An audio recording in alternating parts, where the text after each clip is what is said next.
Waiting for the stream to actually function. There we go. Looks like we are working. Pause that. Stop playing. Hello. I'm just waiting for people to get in. I know it's going to take a minute, so I'm waiting a second. Make sure everyone who wants to be watching is watching. Trying to get things working. They're working. It's fine. I'm really hoping that... Oh, I can play music, too. I'm really hoping that my... everything doesn't break. I feel like every time I try something new, everything breaks.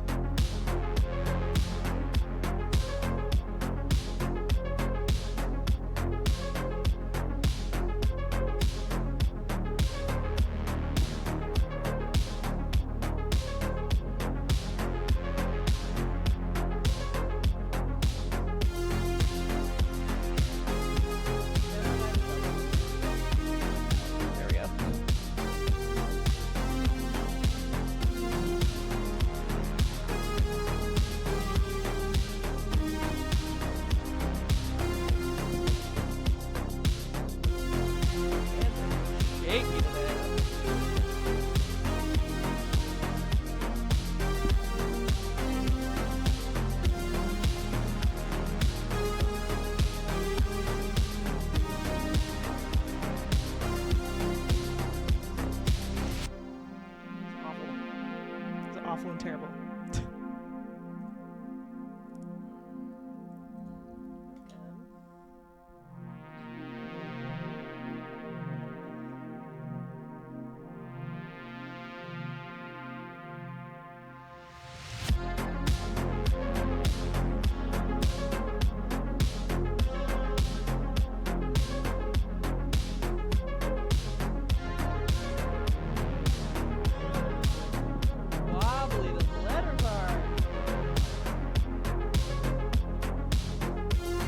Is that my microphone is kind of in my way. What? It's Cyranex. Hi, Cyranex.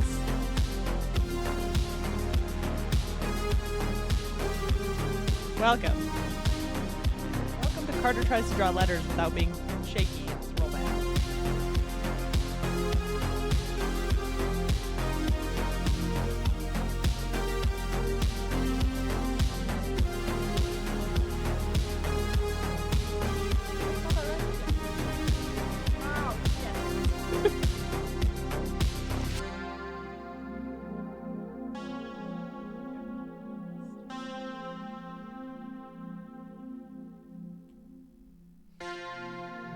I'm just dorking around until a couple more people get in here.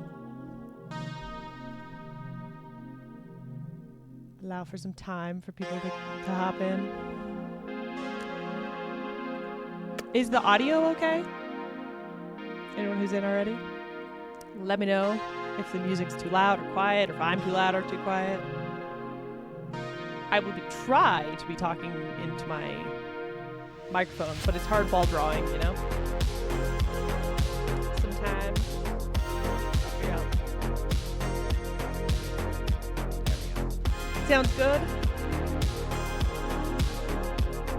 Hello, Mr. Notes Man? Or Mr. Not S Man? Howdy.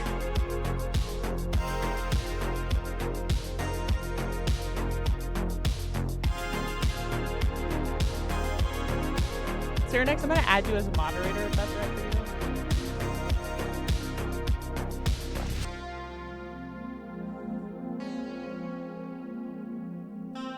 Just because I don't have anyone on YouTube being a moderator, and I would be comfortable with that. The art's a little quiet? Alright. Mr. Notes Man. Okay, got it in one! Hi, KKKP!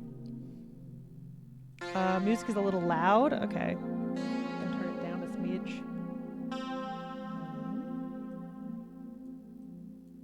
I don't want it to be too much.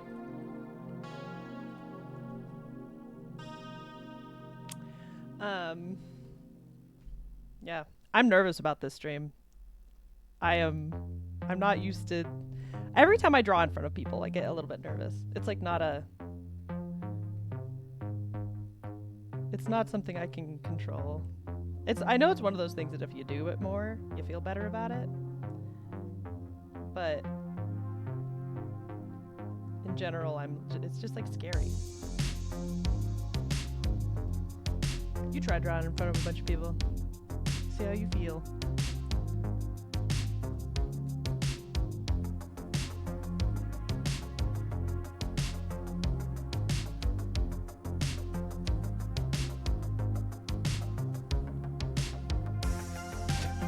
Don't be bad. Don't be a bad moderator.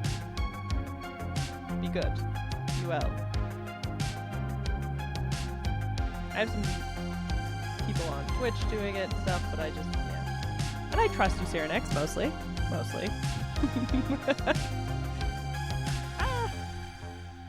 Stuck on stuff. I, like, super jacked up my wrist yesterday. Just working, because it gets jacked up sometimes. So I have my wrist brace today, because it hurts. But it'll be really interesting to draw with this. I'm excited. I hope everyone else is excited to learn things. I don't know. Oh, man.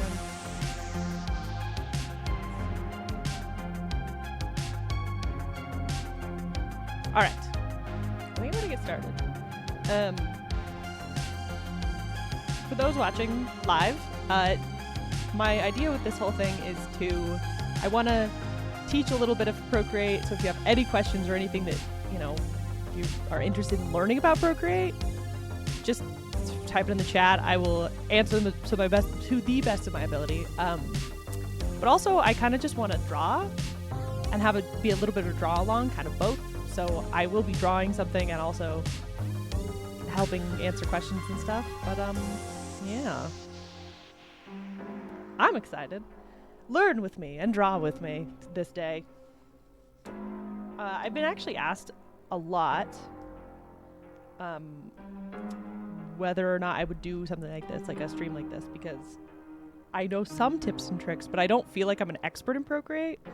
So just like disclaimer, I don't know everything.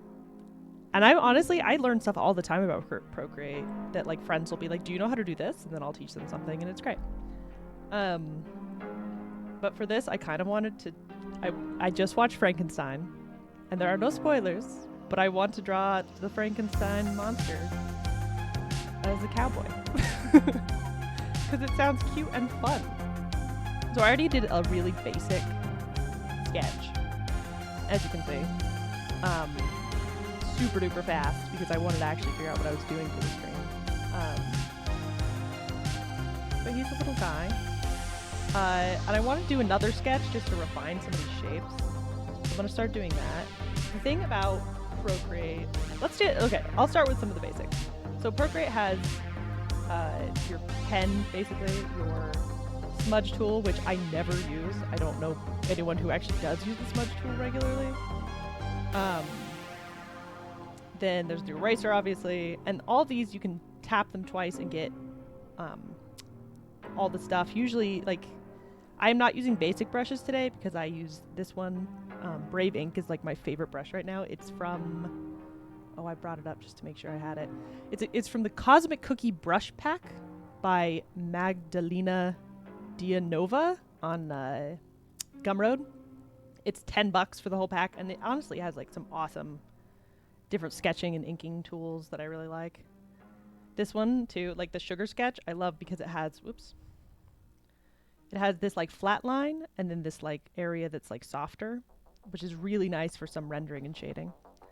But I'm going to be using Brave Ink for like most of this.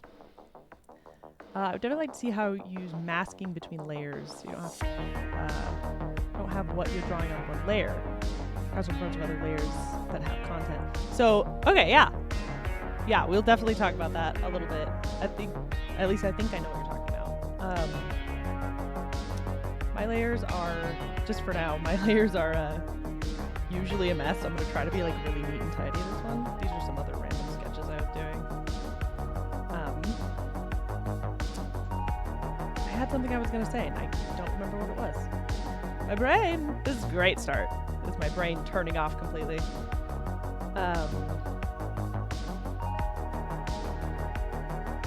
Yeah, this is the way I use Procreate, is what I'm going to kind of show. So I will try to answer questions, but honestly, I don't mask a lot because I get confused, because it's confusing. This is just a sketch. I need to calm down. I'm like getting too into the inks.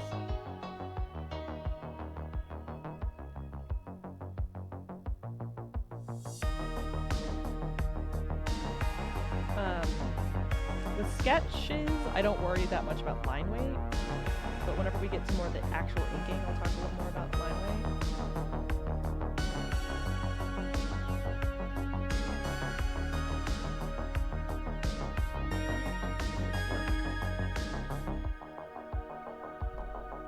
I have an actual question less about Procreate, more about the psychology of drawing.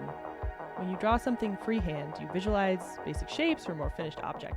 I think it kind of depends, because depends on how much I've actually drawn that thing before. If it's something brand new, I'll often either have a lot of reference and stuff up, which is really common, easy to do. You just have, you know, pictures and stuff you can look at. Or, like, for this one, the way I sketched it is I was just like, I want big square, you know, poncho shape, and then I just kind of went for it. In general, I do tend to towards more of the shapes first. Like if I was to draw like a little fat man, I would be like, okay, this is the general shape of him. Here's the hand, and then you kind of refine these shapes. And like, this is a horrible example, but like you start with the shapes and then you can refine them. If that makes sense. Die. Yeah, I found working with shapes, and I know this is true of a lot of artists, is shapes build everything. And so if you can see shapes and stuff, it's actually incredibly useful. Like, again, people are a really good example because we're so used to people. We're around people, we are people. We can see each other and ourselves pretty easily. So whenever you say, make a face, here, I'll be working on this face. Obviously, this is a very square, very cartoonish shape. But I want that because I feel like it feels like the Frankenstein's monster. I'm specifically going off of the Guillermo del Toro 2025 Frankenstein's monster. But I want him to be very square because he feels square, if that makes sense.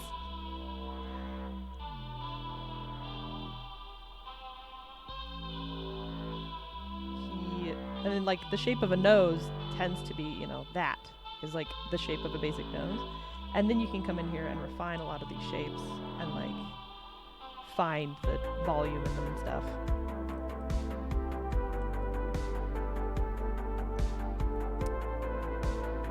Yeah, like breaking down a person is practice. So much practice. I mean, people spend years and years doing figure drawings and stuff like that. To really like get that down, that eye down where you can like actually see it. And it takes a while. Real quick, one nice thing that I use all the time is on this side. This is the brush size. And you can actually, if you like a certain size you work with, which you see these little notches here, you just take this and you tap it and you hit plus and it will create a little notch. And then if you don't want that notch anymore, I think, oh gosh, I don't know if I've ever deleted a notch before.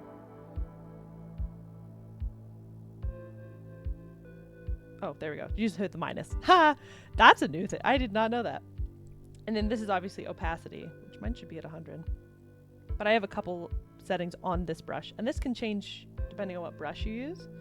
So this brush, you can, you know, if I'm like, oh, I really like this size, which, I don't know, whatever, you could just hit plus. And then whenever you're working and you go, oh, I'm up here, but now I just really quickly want to get back to that same brush size, that's incredibly useful in brush, or in, like line weight, for line weight purposes, because I used to, before that ever existed, I would just like click things. In Photoshop, I would have like a number that I preferred, but in general, it's just like you just kind of guessed and hoped that you were correct. So it's a really nice part of Procreate.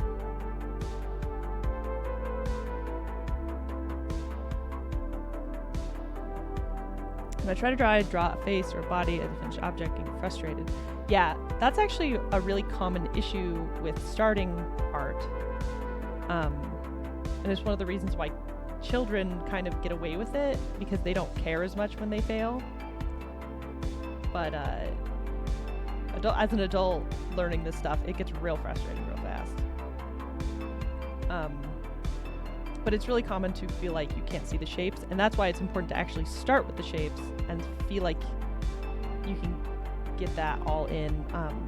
Another way is silhouettes. So if you ever, you see a guy and you're like, okay, his head's here, and here's his body, and here's, his arms. But looking at these negative spaces is actually really important, because this shape is just as important as the actual head shape, because it all connects itself. And it's stuff, again, you have to train yourself to look for these things. But overall, I would say, find a picture you like, and on Procreate or Photoshop or whatever program you use. Let's say it's like a picture of like a guy sitting. This is an awful drawing. And he's like, oh, just sitting here. I would recommend taking this, lowering the opacity, and literally draw over that person and and do it with just boxes or just circles and find those shapes. You're like, okay, here's a shape, and here's a nose, and here's the torso, but then the torso flips and it goes this way, and then these two are connected. And it's a lot of it's a really simple drawing practice that will help you start to learn how those shapes work and how they exist at all. That I don't know, I've found it useful in art making when I was 12 years old and actually trying to be better. Did I just delete my layer? Shit. It's fine. So, I'm kind of going over some of the real basics of Procreate because I don't know what people know or what people want to learn. So, undoing is man's best friend. It is the best. And you just undo by either hitting these little arrows on the side and redo, or I do where I tap with 2 fingers and it disappears, and then if you tap with 3 fingers, it reappears. That's my little shortcut. Makes me a little bit faster.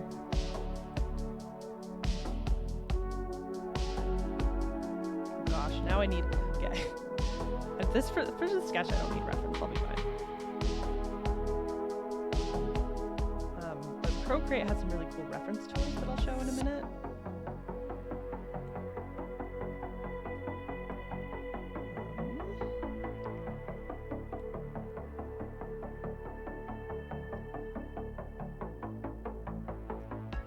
And here's a fun thing that no one knows how to draw properly, is a cowboy hat.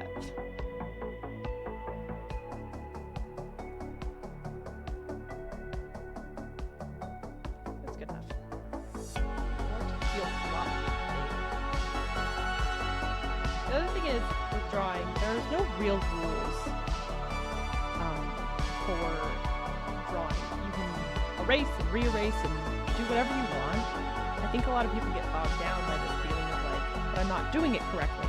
And there's no real correct way to do it. There's only ways people do it, and it works for them. And,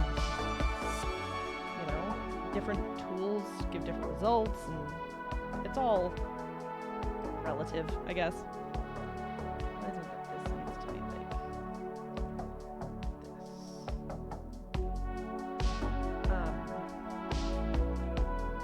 this. Another thing to use that I just used, I'm learning how to teach, I'm sorry. Music is a bit loud. Look at that. Make sure we're good. I forgot what I was saying completely.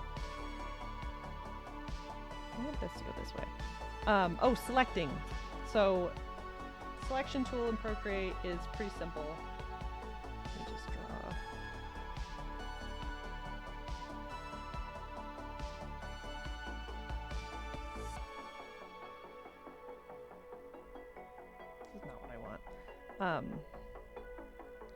If I select something in Procreate, there's a few things you can do with it. One is you can use this arrow to then move it around wherever you want. This then you can use freeform, which transforms it. Oh, do I have? Oh, no. It transforms it in any direction you choose without holding its shape. Uniform will help you scale it in its shape, which is really nice. Distorting will basically allow you to shift it around this direction instead of scaling. I never use warp, but essentially it creates a warp space that you can move things around in. I never use it. Ever. But that's just me. And then, a really cool tool. So I just clicked off of my hat and I had that selection, which I wanted to select, but I clicked off of it and like, sometimes you can undo, but if you have already moved it, that area won't work anymore because you know, it'll undo your moving. So a really neat trick is if you take this button, right, but you just hold it down, it will bring you back into the same shape you made before, which is really, really nice. And then I wanted to show snapping. So snapping, there's magnetics and snapping. Magnetics basically, they allow you to move on planes. So like you see this blue line is like a plane I'm moving on. So I can move it straight. I can move it, you know, straight up and down, all that stuff. And then snapping is actually relative to the canvas. So snapping relative to the canvas means that it will give me guidelines based on the canvas itself. So if I wanted to center it, this orange line is the center of the canvas. And it works, and it works both ways where I can do it down here. I don't know where the center is. There it is. And like kind of center things. It's really useful when you kind of shift everything around. Yeah, I do remember the Futurama episode where Fry can't play music because of he has stupid fingers. But it's just practice, man. It seems so intimidating, but it's just practice. I hate his hat. I need to fix his hat.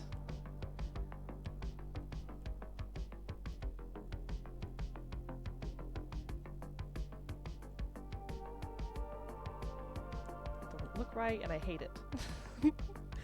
Another thing you can do is you can select everything that you want, and I literally will just drag it off the screen, and it will get rid of it. And now it's deleted.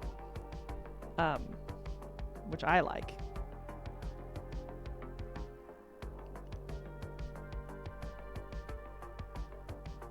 I think I like that hat better. It needs to sit lower though.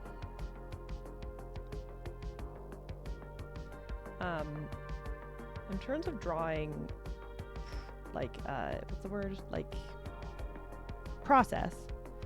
I like to get my sketch to a point where it looks good enough that I can then ink on it while still being pretty loose. And this includes like perspective shifting and stuff. You never want to have to fix something like perspective or something after it's already like done. Does that make sense? Or like after it's been established. Like, so when you use inks, so for example, I'm going to flip this canvas because I want to make sure he's right and he looks okay. So his face is a little borked when I flip it, and some of the lines I don't love. So I'll use distort to kind of shift things to be a little more straight, which I don't think I need to do right now. But I'll also use this magical tool, which I love, called Liquify. Liquify basically allows you to move around your drawing however you want, and it's really convenient. So there's push, you can twirl. I never use the weird ones, but expand so you can make something bigger. So if I was just like, man, his head, it just needs to be a tad bigger, I can use expand to like shift it up however much I want. Same with pinch. If I was like, oh man, his head is too big, make it a little smaller. And then another convenient thing about this thing is that you can use it, make its size and pressure different. So if I was like, man, I want to make his head way smaller, and this whole area, it like really pushes, right? But if I was like, I only want his eye to be smaller, I can change the size of that. Or if I want it to be less intense, I can change the pressure. It's a fantastic tool that I recommend getting acquainted with. And it's definitely one of those tools that you don't really, you just have to kind of play with, because there's no really right way to do it. That looks more correct. Flipping back over. Flipping your canvas is also an incredibly useful thing that a lot of artists will do, to just make sure that things aren't wonky and like shifted funny, if that makes sense. I feel like I'm not using correct words. It's a really good way to show, like,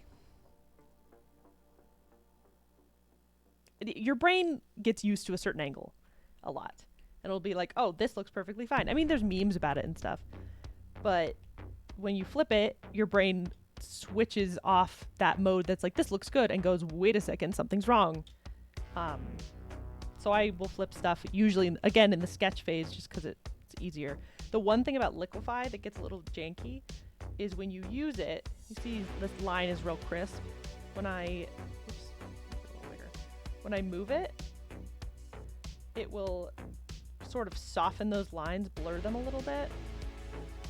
And that isn't great for actual line work. It's fine for, sometimes certain painting or coloring styles will be fine with it.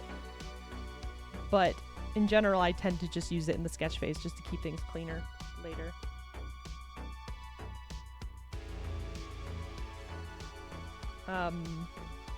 Some apps will have the same function, some of them will be a little bit different.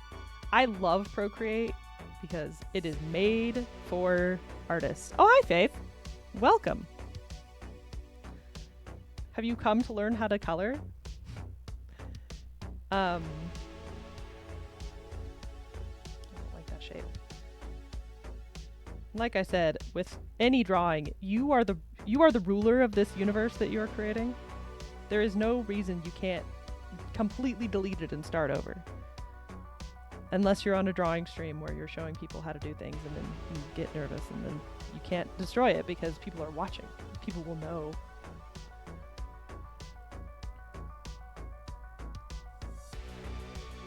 Another recommendation I have for finding shapes is to look at other artists, particularly like cartoonists, because cartoonists will find interesting shapes in things that and show them in a way that is really unique usually. I have my favorites, of course, like Genndy Tartakovsky, who his shapes are just phenomenal, but it's also because he uses shapes that are unique even in the cartooning world, where it's like where someone would normally draw a circle for like a head, they use a square or whatever. Yeah, Faith, I will be going over coloring later. I'm kind of going through a whole drawing process. So you work. You be working. I want to have like a little leg ruffle down here.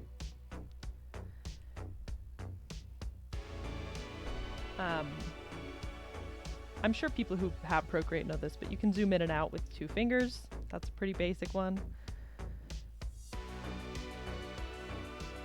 I don't know. I'm trying to be as not generic as possible, but as beginner friendly as possible, because I don't know where people are at with Procreate and what people would like to see.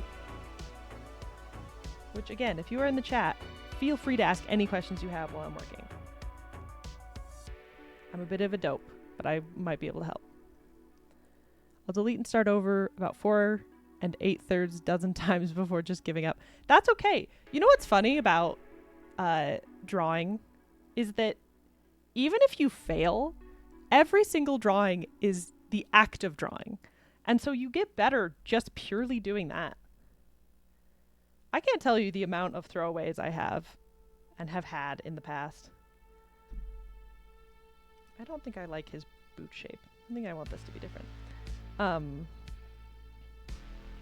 Like, every artist has millions and millions of drawings behind them that will never, ever see the light of day because they're bad. And that's fine. It's better to make bad art than to not make art at all. I think his foot is too big. I think that's my problem.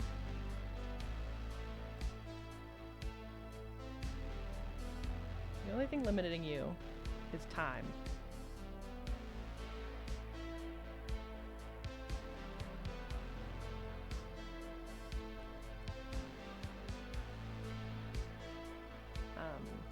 I'm sure any artist would recommend this, but if you're new to art or feel like you're not doing well, just keep drawing forever and ever. And sometimes you'll hate it. I hate drawing sometimes, and I do it professionally and almost every day. And sometimes I'm just like, why did I do this? Why have I chosen this horrible, horrible career? How do I decide if I like this boot? I think I want it to be a little straighter. It's a little too fashion right now, and I need it to be grunge.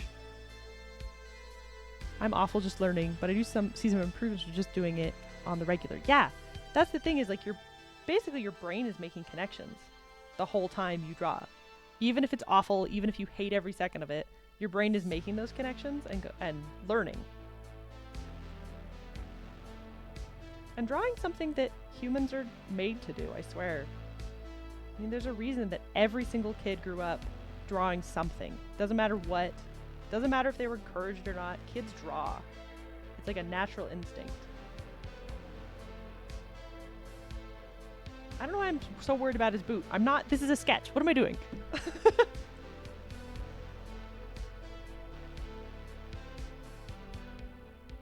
hate that foot. You know what? I'm deleting it. F off.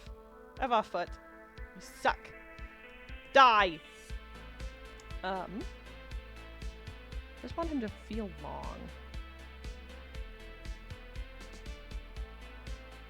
This is also my advice for lines. I get complimented a lot on how my lines are very like solid, and I have fairly good line weight and stuff like that. That is all practice. And it's also practice of, it's going to be controversial for those of me who do art. And I don't think it's wrong to use these tools, but I never use them. If you ever click your pen library in Procreate, you can edit the brush by just like tapping on it. And it's called, there's a bunch of properties you can work with in here. I don't usually mess with my brushes very much, but one thing I always change, because for some reason every brush I've ever purchased has had this on it, and even the base brushes have it. But it's called stabilization and streamline. And streamline basically, here, let me find like a, oops, oh, I can't do that. You see how this now drags a little bit? It's so hard to explain. It's more of a feeling, honestly. But it creates smoother lines is the idea. And you kind of, yeah, see like this, you like drag it. And I know a lot of people who use this, it's really common. I hate it with a passion. And part of that is that I grew up drawing with fast straight lines because my dad's an artist, and so he taught me a lot of more stuff. But I hate it. It's awful, but I also get it why people use it. But it will help your line weight to practice with an unstable brush, because then you have to be the stability behind it, you know? Your line work will benefit greatly from just struggling a little bit.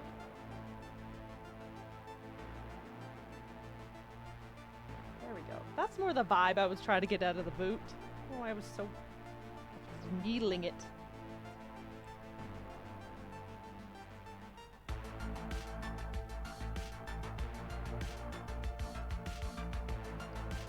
And it's funny how much our human brains are like good at picking out details and things that are supposed to be like, the fact that we can recognize that as a face is insane. And so you have to like realize that so much of what you draw will be recognizable just because our brains are made to recognize things.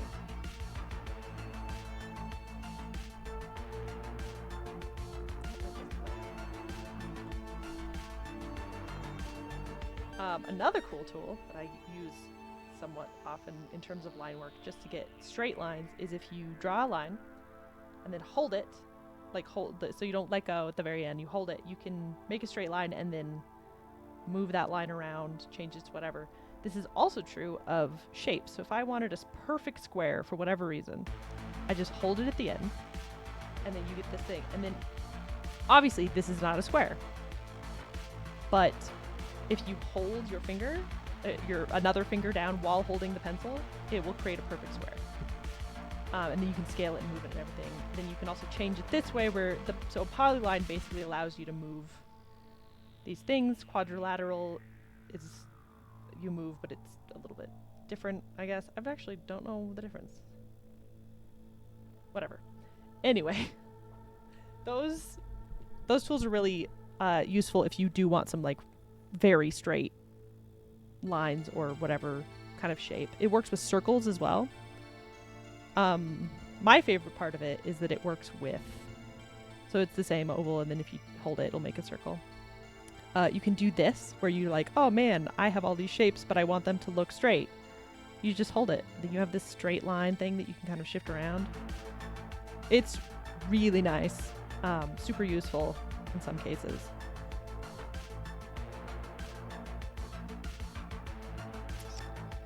All right. Don't like the shape of this boot, but that's all right.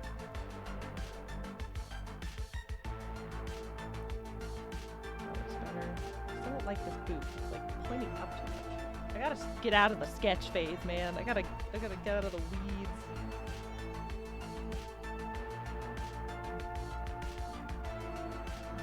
That's good enough.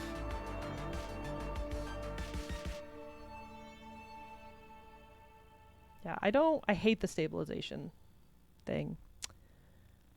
Simple but not plain. Art doesn't need to be complex to be effective. Yeah. That's 100% true. So much art is just context anyway. Which is why when people say, oh, I could make this at like a museum, I'm always like, but could you? Because the context is more important than you think. In a lot of cases.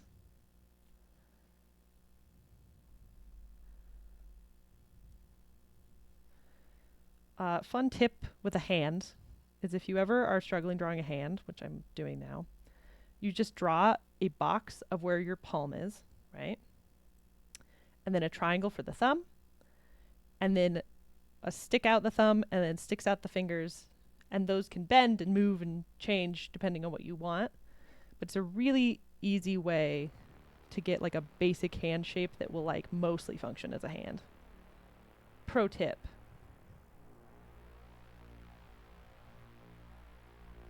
I want his hands to be kind of weird because if you've seen the 2025 Frankenstein, Guillermo del Toro's Frankenstein, he kind of moves his hands funny, and I like that.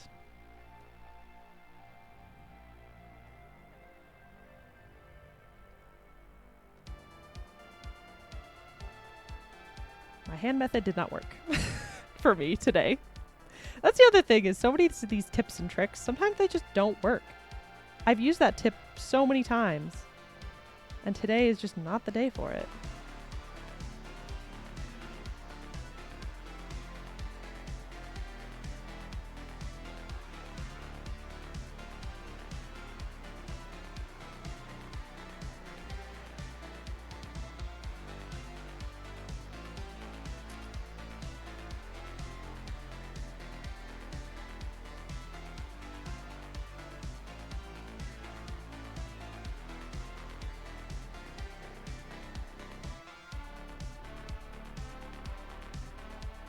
Sometimes we suffer because drawing hands is hard.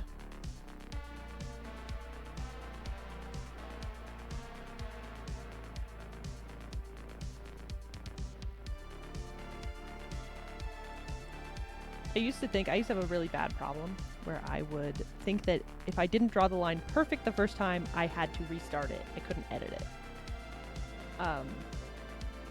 And over the years, it took me a while, but I've learned to just be okay with editing a line instead of starting over. Like if I drew this line and I was like, ugh, I don't like it. Instead, I just do this over and over. But sometimes you do this and then you go, oh, well, I want it to go out a little bit. And then you just erase or whatever. Especially in the sketch phase. Like I will say, as in general, the sketch phase is going to be a phase that you don't want to ignore. Because I used to ignore it, and I always felt like I struggled in the inking phase. And it's because I didn't figure out my stuff early. And it's so much better to figure out your stuff early.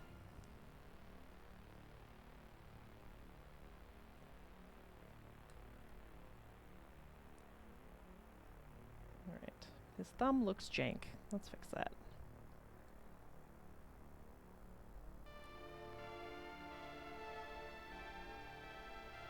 How does the thumb work? That looks right, right? Somewhat? Good enough. Just do that.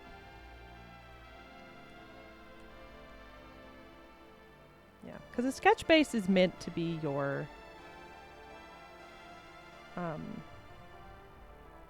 just kind of a scaffolding to work from. The blueprints. I don't know why I'm focusing so hard on the sketch. I shouldn't be. Just fringe. And then I'm trying to think of anything else I need from him.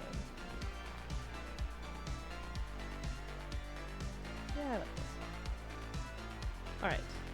On to inks. So once again, before I move to inks, I'm going to just really quickly flip it. He's leaning back a little too hard, so I'm going to shift him forward with distort. Actually going to turn on magnetics to keep him a little bit more stable. I want him like leaning a little bit forward instead of backward. That feels better.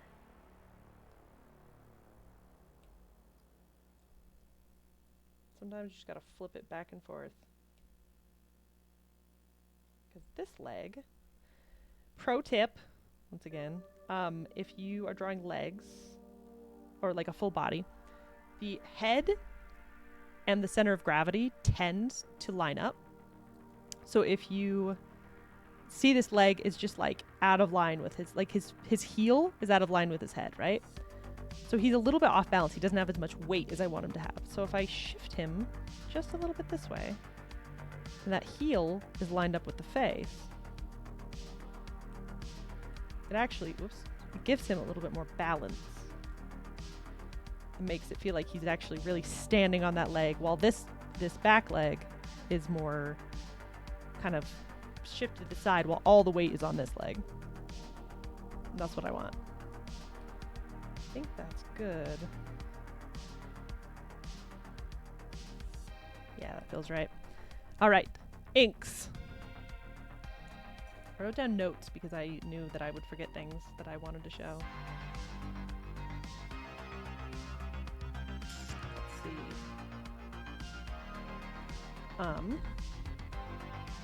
Didn't write anything good down, but because I'm going to be starting actually working on him and actually want some reference. This is a tool in Procreate that I love. I keep saying that. I love all these tools. I love Procreate. It's a fantastic program. I am not sponsored. If you go to Canvas in your settings, and you can hit reference. The reference you can do a couple things with. You can have it be this, which is your canvas. It's actually pretty useful if you want to kind of see the larger picture of a thing while working on details. But then you can do image, which I'm just going to really quickly grab from my images. Grab his face, because I prepared these beforehand. And you can bring in an image and then, zoom in and on everything. And then you can just move this around your canvas at will. And I think you can shrink it. Maybe? I feel like you can, but I can't seem to do that. Nope. Anyway, so now I have a reference that's pretty easy to manipulate and work with without having to get into another program or have it on, my browser or whatever. It makes it way easier.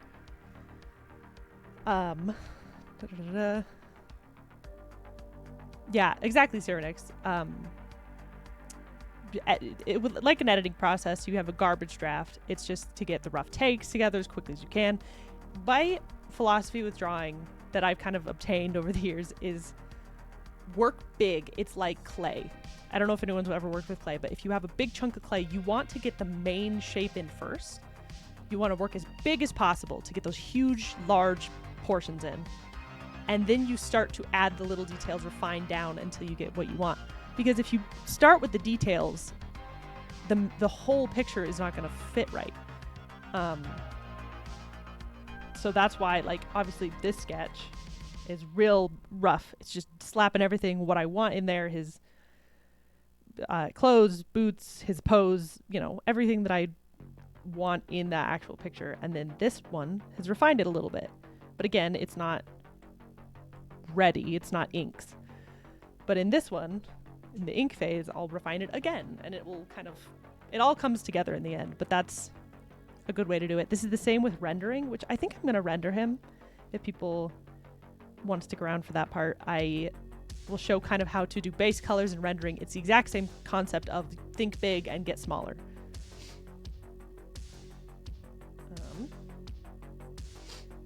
So line weight is fun because it allows you to shift things around and make things literally heavier than others.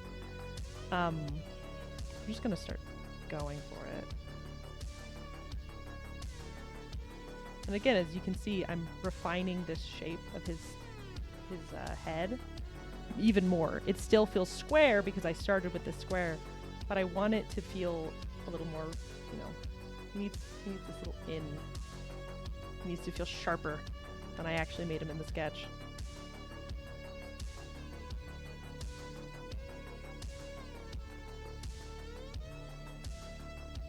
I also want, the way I'm doing this one is to make, I want him to feel a little bit cartoony, but with some more details than I usually work in when I kind of go cartoony. So when I talk line weight, it's things like this where I've made his brow line. I want these wrinkle lines to be thinner, but I want this brow line to be thicker because I want it to feel heavy. Like that. And so that immediately feels heavier. It feels bigger, more intense. I'm doing the opposite with this cheekbone because I want it to feel a little more slim, a little less deep, because it's not as deep. Drawing is just sculpting. And it feels like it's not, but it is. Often I'll see people who do eyes where they'll do like this. And as you can see, there's like there's space in between those things. And it's because even though if you actually look at a human eye, there is no space. It's still like there's skin and stuff, but the darker parts are the parts that are drawn. People will even do it where they won't show like the more inner part of the eye because there's less eyelashes or whatever. And it will create kind of the feeling of the eye rather than what the actual eye shows. Symbology or whatever. I want him to be real craggly.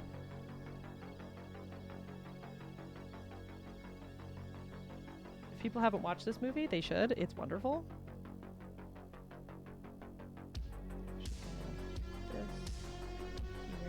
Go. And this line I want to be a little thicker because it is the bridge of his nose. And I'm only just realizing that the nose is shaped differently than I thought. Again, I wasn't using reference for the sketching. Sometimes I don't use reference for sketching too because I like to feel the piece, the character, the whatever, so that I'm not bogged down by those details once again. Sometimes you get distracted by the details. It's really easy to do.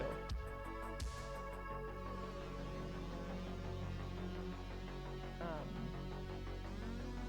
don't feel right about that for some reason. I'm just gonna bring in my lines a little.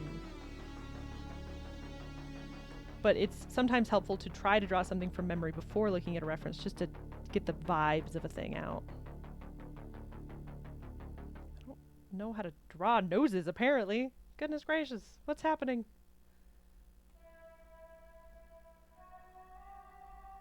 This way. Yeah, that's good enough.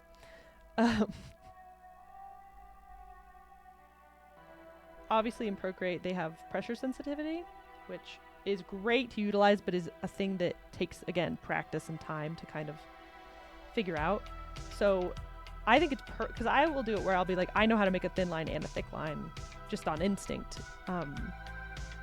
But if you say you have a smaller brush and you're like, but I want it to be thicker, you can just thicken it up by doing this, you know? Yeah, practice is so important with that, with actually putting the right amount of pressure and everything. It's something you can learn pretty well using traditional means too, using markers or pens that are a little bit thicker. You can kind of manipulate them to get your line weight how you want them.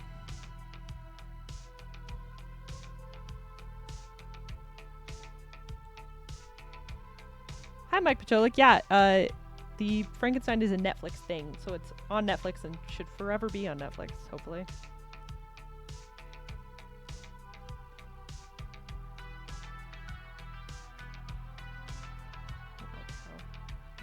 There we go.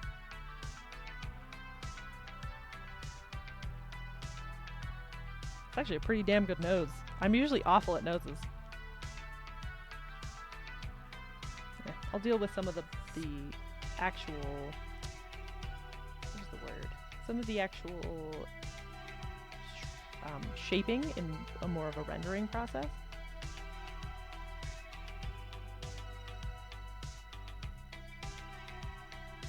Yeah. Some of my rendering is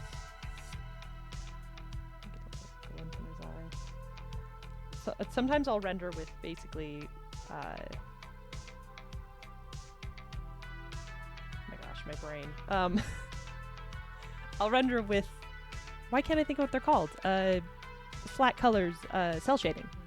Where I'll do cell shading where basically I'll just color in a flat shape and then maybe add some shadows. But especially lately I've been getting really into like more detailed stuff.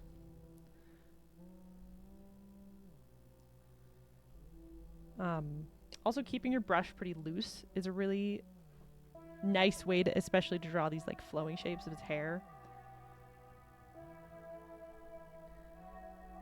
Kind of just try different, you know, swoopies till they work.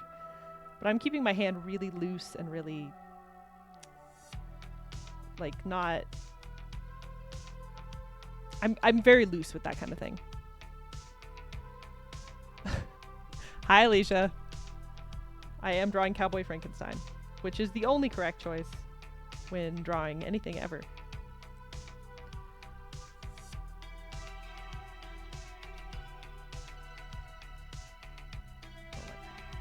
Die.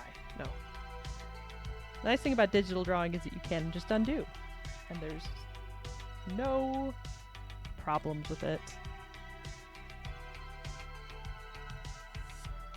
Yeah, Cyrenex, it is so incredible, so worth a watch. I'm gonna do like a little...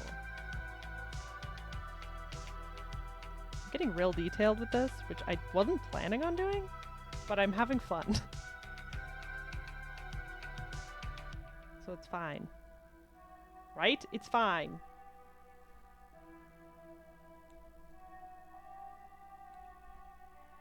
I don't like where I put that because it covers this glint, but I'll just have to put his glint somewhere else. Maybe I won't. Maybe I'll do this.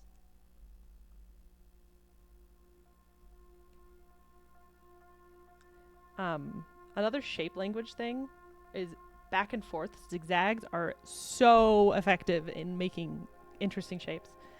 Like for example, I do like a little, you know, there's a zig, there's a zag, another zigzag. It helps create these like interesting shapes that are like really fun. I like doing soft and hard shapes too, where I'll do like a circular shape and then like a hard edge turn, and it just makes more interesting shapes. It doesn't really show his ear in this reference, but I want him to show an ear. Hair is especially like, you can kind of get weird with it, because hair is so much shapes and kind of works no matter what you do. You know what? I am going to delete his ear. No more ear. You don't get an ear. You're the Frankenstein monster. You don't get an ear. You get nothing!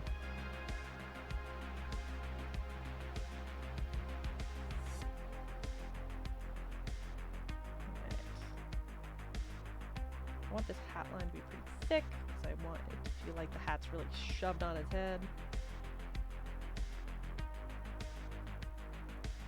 I am using the Brave Ink brush, which I mentioned before, but it's from... It's like a $10 pack from... It's called Cosmic Cookie, and it's from the artist Magdalena Dianova on Gumroad. I really recommend it. It's like only $10. It's really fantastic, but it is real clean. In terms of brushes, I've really been using this one a lot. I have so many brushes, though. I'll use a couple in the more rendering part, in the coloring. And I feel bad because I won't be able to say where all of them are from because I don't fully know. I don't like that hair because it's too fluffy. He needs to have grimy hair. Like a cowboy.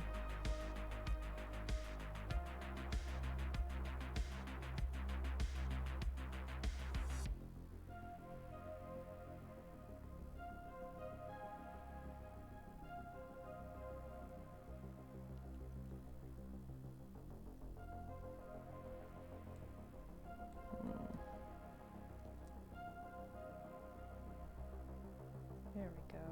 I like that shape.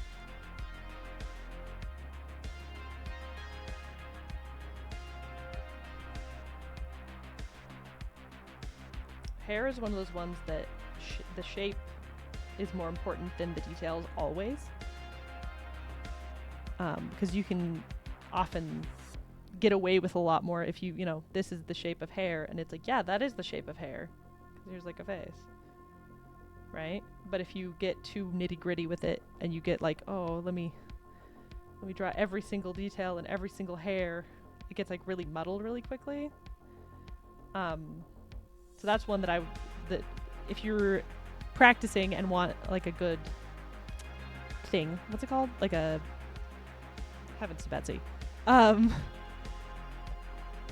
a practice activity, I guess. I can't think of the word, but finding a picture of someone's face who has hair and then just drawing the shapes of that hair instead of the actual details, or even worrying about like lighting or anything. I have got to start making new layers when I do this. I am using I literally have my sketch layer and then my ink layer right now. Oops. Alicia, you should pay attention to my layering because goodness gracious. No offense, but your layers are awful. I'm just gonna call you out on my stream. I also match my eraser to my pencil when I draw because I feel like it makes it a little more cohesive and feels like all the same tool instead of... Like if I used a more...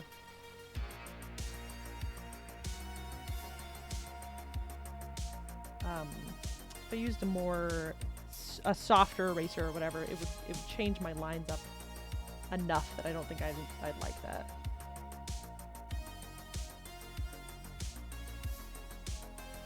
I need to move his nose down. I want to be a little more covered. He's got a long nose. It's all about the vibes. It's all about the vibes.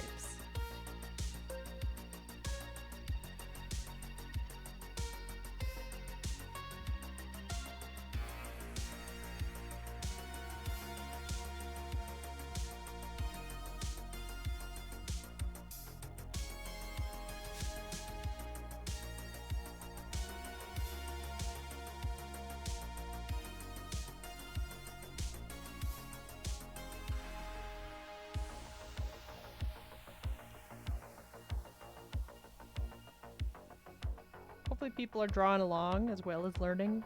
Hopefully people are learning. I don't know. Last time I taught someone solo, I was teaching 3rd graders, and I was so nervous that I almost threw up.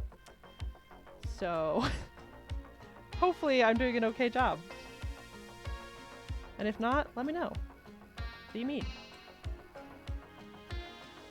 Yell at me.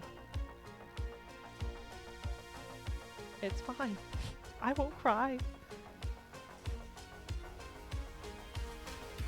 I don't know why I'm showing my face. You just get to see me make bad faces while I draw. As one does.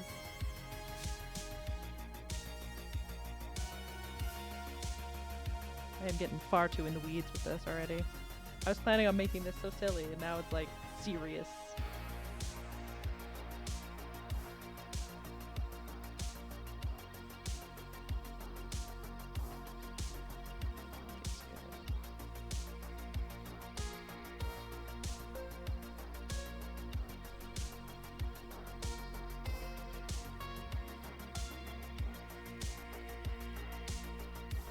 The funny thing about Procreate too, or even just drawing, is everyone has their own deals about it, where they kind of, it's so hard to explain, but they have their own preferences or ways they work in Procreate, you know, just processes at all. And it's so funny because a while ago, me and my friends all did like a drawing thing together that was like it was a collaborative thing where you had to, it was 5 artists have to, or 4+ artists, and you have to draw all together and make one piece. And that is really difficult when you all have your own processes and stuff. It was really fun in the end, but we passed off iPads a lot, which was really funny because I don't put a case on my iPad. My friends hated that. But also I don't use the stabilizer and stuff while some of my friends do. And so it just like, it was a learning curve to try to like work with everybody on the same piece without standard works, but everyone works differently.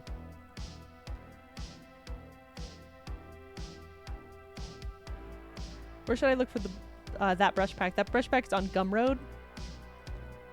And I think if you probably just here, actually, I'll put a link in the chat.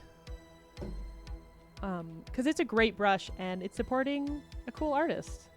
Let me put it in here and in here.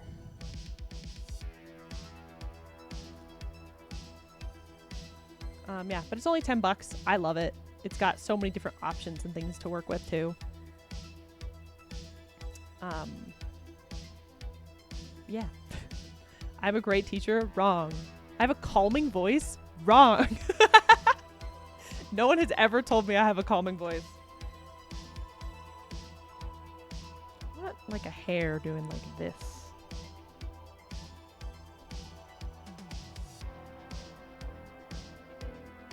Yeah.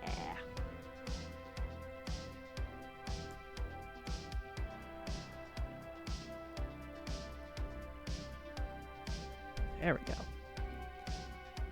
Alright. I need to get this cheekbone to actually function. I guess that kind of works. I'm gonna go out with it.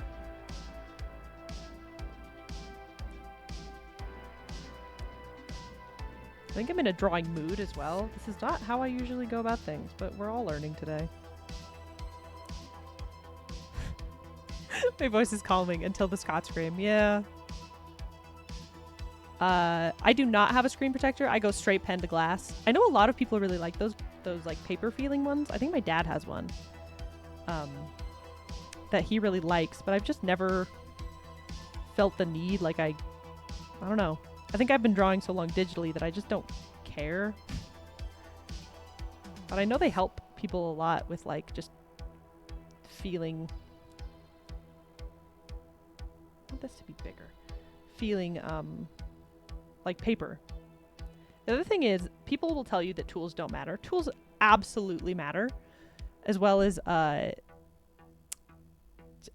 brushes. So as much as I'm like, yeah, the free brushes on Procreate are fantastic, and I would definitely test them, but finding new brushes can change things dramatically.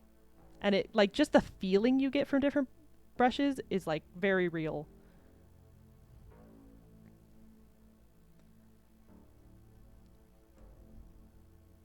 A lot of sometimes I'll draw something and I'll realize that I got a particular way of doing something from my father, because my father has a particular way of drawing that I've grown up watching. the actual process of, and it is 100%. I will sometimes draw a line and I'll be like, that is from Dad. That is a Dad line. A little less intense.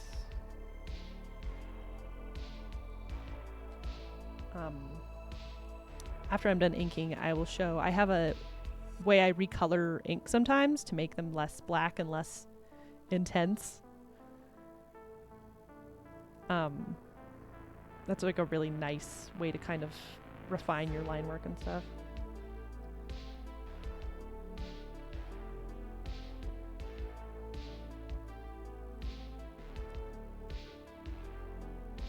So much of what I'm talking about in terms of like line weight and everything are just stuff you have to practice. And once it clicks, it's like incredible.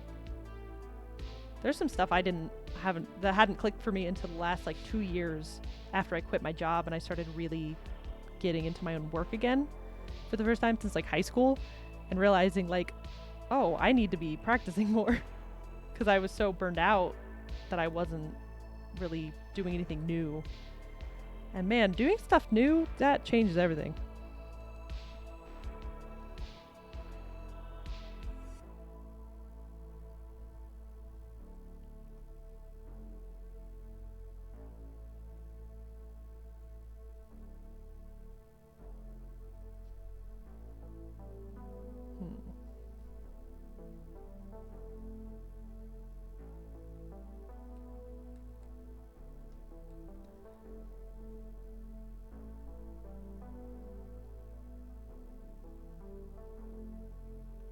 Sometimes I get a little bit stuck doing really thick lines too, which is not great, but you know.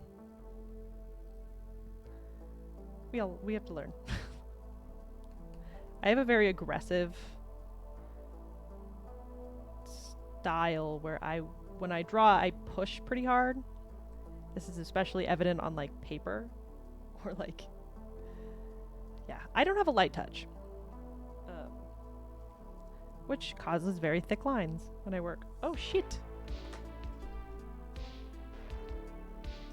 I didn't realize my iPad had come unplugged and died. Give me 1 second.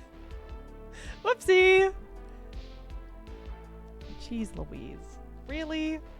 Really, Carter? I can't believe... Something had to go wrong. I just knew it. This is a good time. We're at 1 hour and 7 minutes on the stream. Good time for a stretch break. If you need a stretch, good to stretch. Get some blood flowing. Anya, while I pull this back up. Momentarily. Oof. Goodness gracious. Oopsie. Can you please work? Hello? Why? There we go.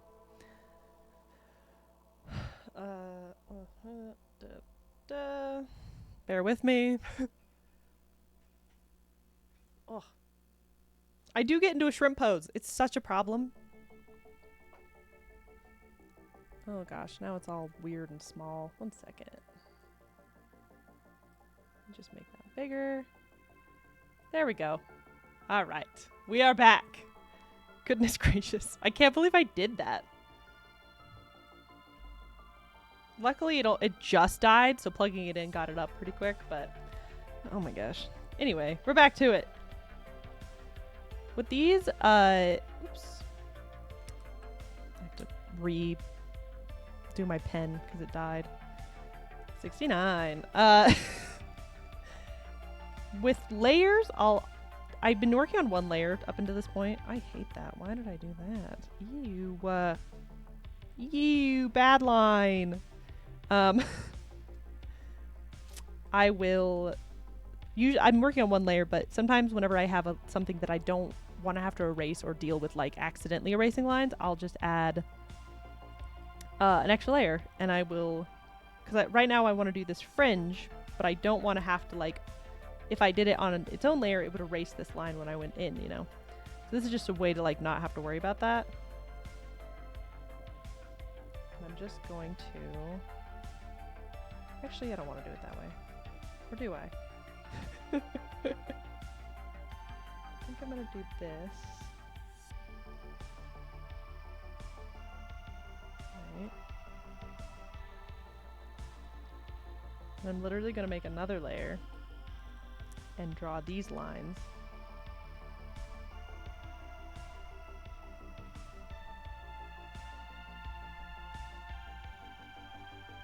Need to fix that. I want these all to feel a little bit heavier, so I'm gonna go down with my lines instead of following the curve.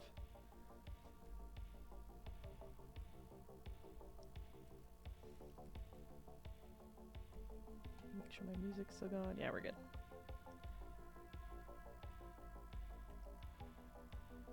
And just at the end, flip it up there. Let's fill in some of these lines.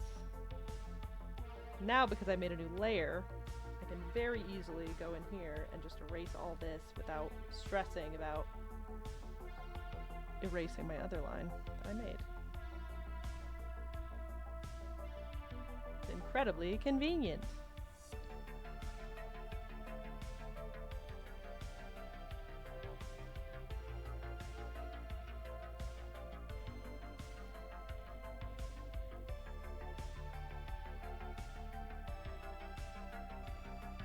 Every stream has to have tech issues, otherwise everything explodes. The universe cannot handle the idea of a perfectly done stream, can it?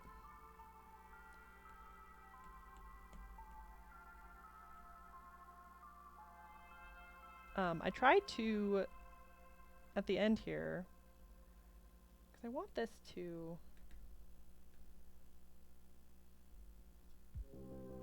I think I'm going to leave it like that, because whenever I color, I'm gonna want to have a little bit of see-through, but I don't love this big thick line, so I'm gonna actually just leave that off.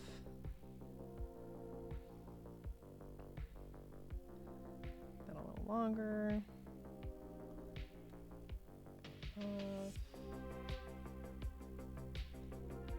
Yeah, just delete that. One way though to make sure you don't get your layers super confused, because that is a major problem when you're using a ton of layers, is either one, label them, name them, which you can do by tapping this and hitting rename. I never do that because I'm lazy. And so instead I will either group them, which is really easy to do. You tap one, slide right on the other one you want to group, and you hit group. Or I'll just do the thing that people hate that I do, and I'll just combine the two layers by pinching them together. And now those are all in the same layer again, and I can keep moving. Then I'm going to make a new layer for the legs, because I don't want overlap. With inks, I'll usually just end up combining everything onto one, unless I'm doing some form of animation or something, and I want things separated. But usually that's how I'll do it.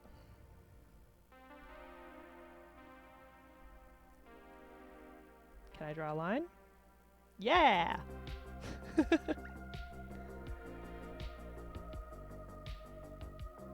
I don't know why I love drawing cowboys, but I do. And it's a real shame because I cannot draw cowboy hats off the top of my head.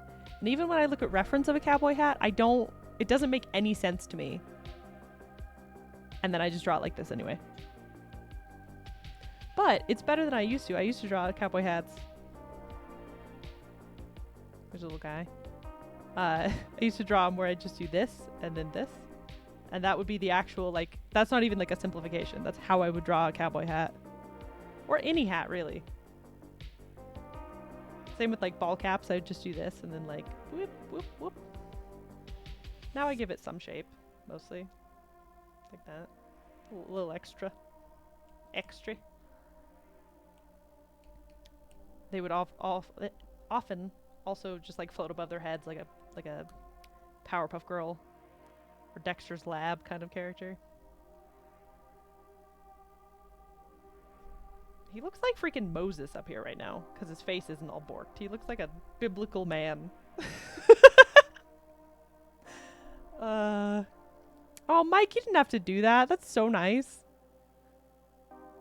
Snyder's of Hanover pretzels, delightful. My dad is weirded out that I know Snyder's of Hanover. Because I asked him, I was like, do you have any more Snyder's of Hanover pretzels? And he was like, what? was like, the pretzels you eat. And he's like, they're not called that. And then he looked at the box and was like, oh.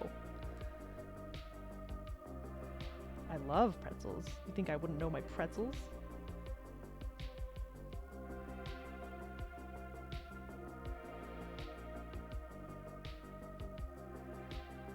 Oops. My favorite thing, I learned the number 6 for eyes from a TED Talk. Number 6, like this? Like eyes like this? Or, my favorite thing is how different artists will draw ears. So if I drew, like, here's a couple of ears. I will often do this, or just that.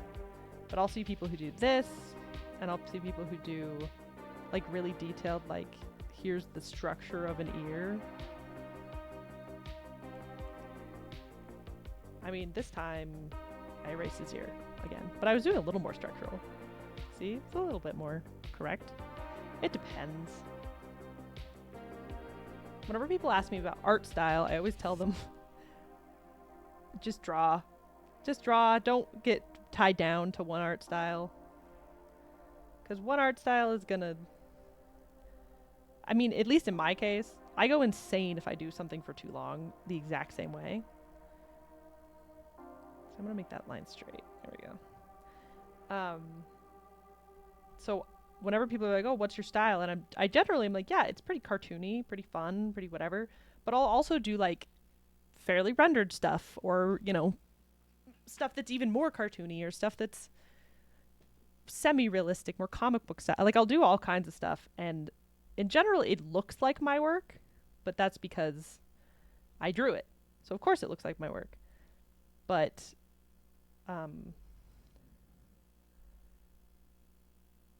style is not the most important thing. It's just drawing what you like to draw.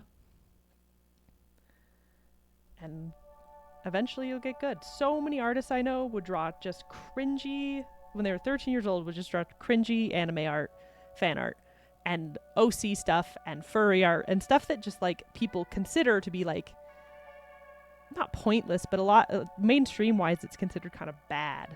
And it's so funny because that's the stuff that gets people... If it inspires you and it gets you drawing, who cares? Who cares what other people think of it? I used to draw freaking warrior cats from the Warrior Cats novel series. And you know what? They were bad. Those were really bad drawings. Terrible even. But I love doing it, and it got me drawing, and drawing is the part that is important. So as long as you're drawing, it's fine.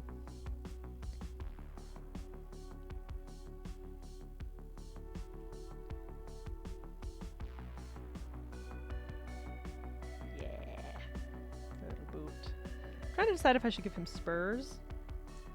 But I feel like he wouldn't have spurs. And anyone who's seen the movie, if you've seen the movie, spurs or no spurs, based on his character. Because the purpose of spurs is to, like, hurt an animal, kind of. It's not the purpose, but it does hurt an animal. But they also look cool. So it's a bit of a debate. And it is a drawing and not a real man. Is that higher? That is higher.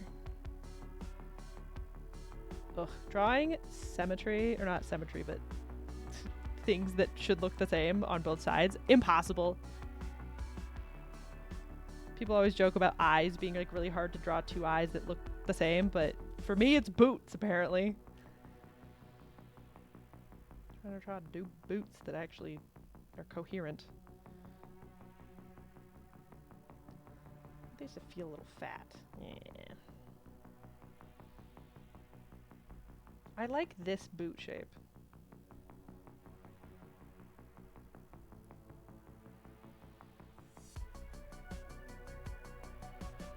Gosh dang it.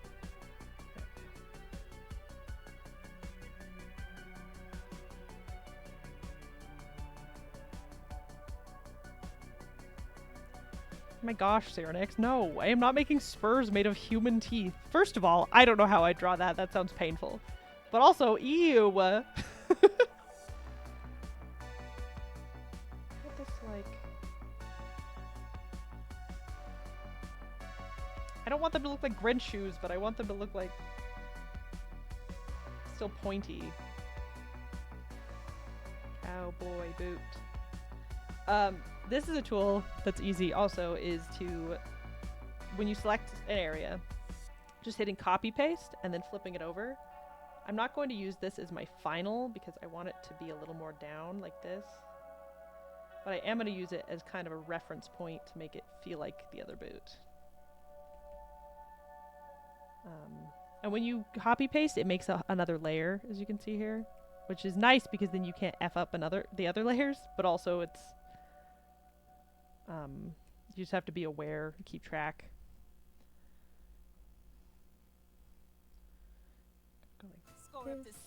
Ah, not an ad. F off, Michaels. No. There we go. See, Jeremy Bodner says no Spurs.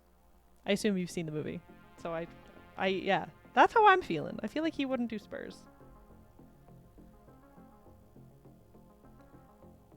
The cowboy does not heed the horse or whatever.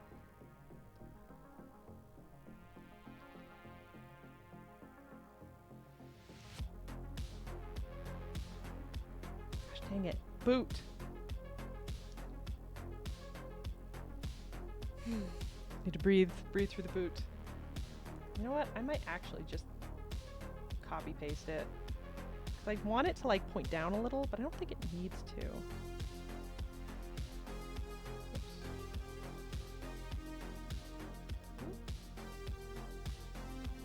It can be straight. I don't think that's a big deal.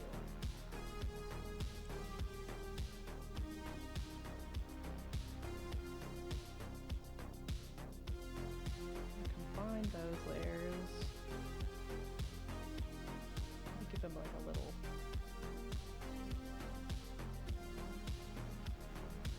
Make it feel like it's bending a little more. Yeah, that feels good. That feels right. Right? It's coming together. It's going good.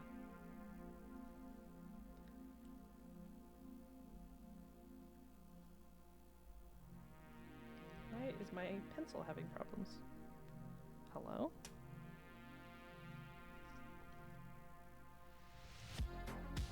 An issue. There we go. Like wouldn't drop how I wanted it to. Go this way.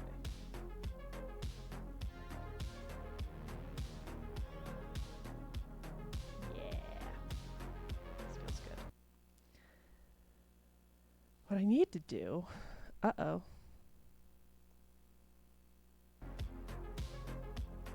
Is my internet being janky? Really quickly look up cowboy boots, because whenever I color I might want to make them a little fancy. Fancy. Anyway, the point of having this face thing up too was to make his scars, which I completely spaced. I am going to make his scars on another layer because I want to recolor them later.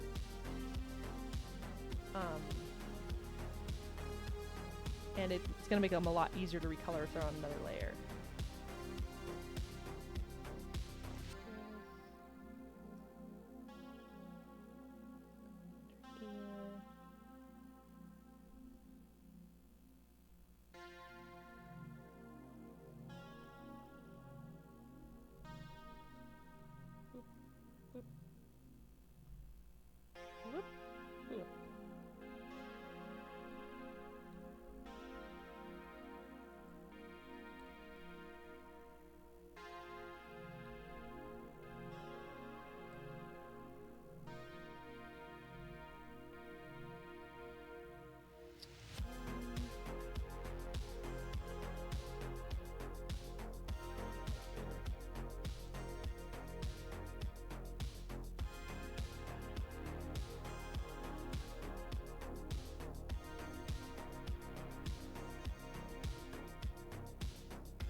Sometimes you just add lines to make it feel right, even if it's not correct.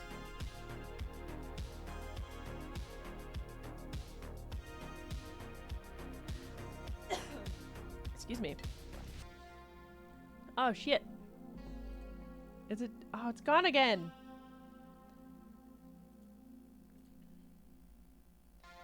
Give me 1 second. Nope, that's not what I want. There we go.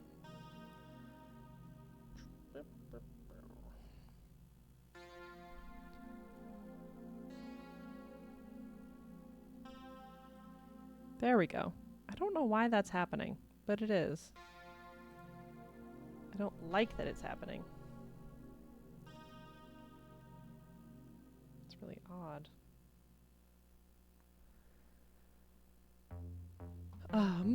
Hopefully things are still working.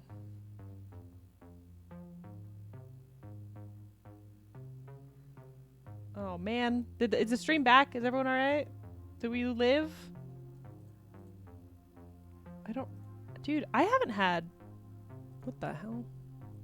I haven't had streaming issues in a while. Like internet issues. I wonder why. Damn Utah internet. We're supposed to be getting Google Fiber soon, but, you know, that hasn't happened yet. Successfully connected. Hopefully that worked. His clothes are made out of rags and animal parts, but I don't think he would make teeth spurs.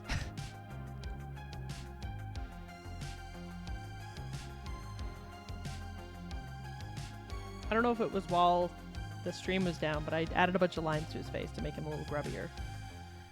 A little grubby. Can someone please, like, can I get a proof of life?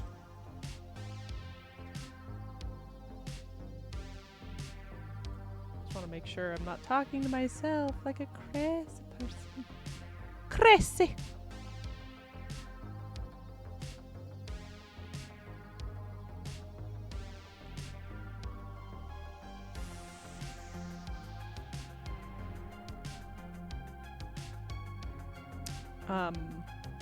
Sometimes when I'm just...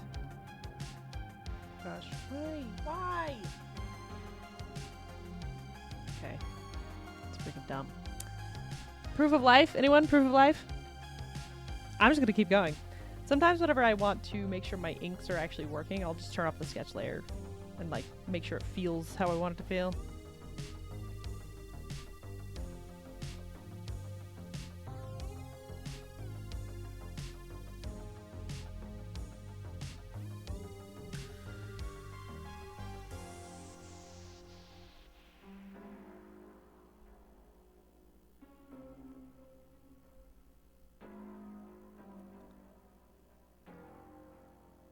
Do you live? Are you alive? Still nothing? Anyone? Hello? Am I alone?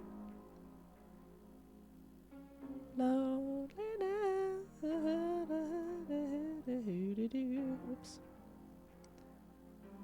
Wow, it's really down, isn't it?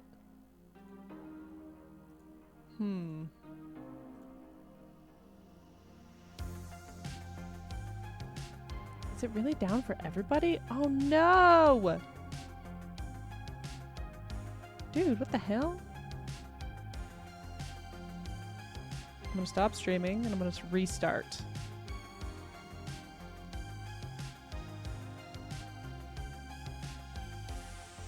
Let's see if that works.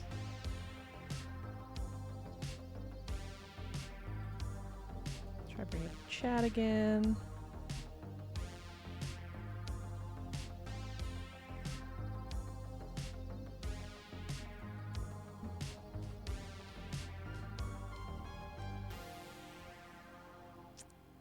So this is live. Did it work on YouTube? Yeah, okay. I think we're back. Oh gosh.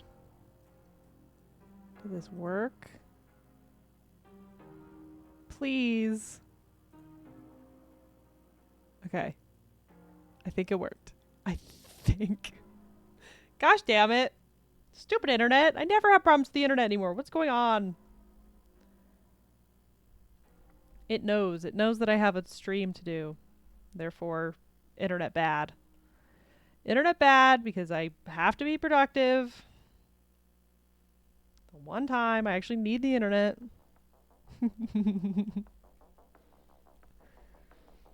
Hopefully that's working. It looks like people are getting in again. Hello, sorry about that. I have no clue why that is happening. It's really weird.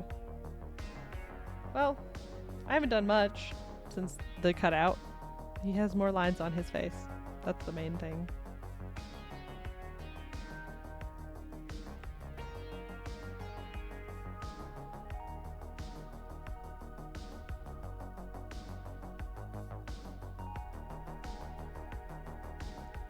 Welcome back, everybody. Again, I apologize. It's so stupid. I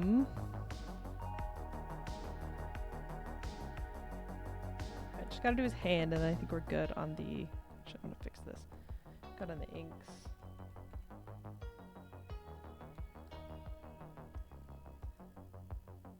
The coloring and stuff is usually where you get more into some of the nitty-gritty tools of Procreate.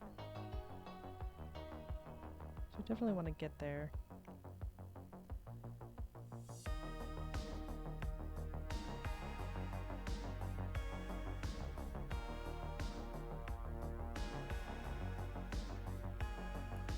Trying very hard to get there.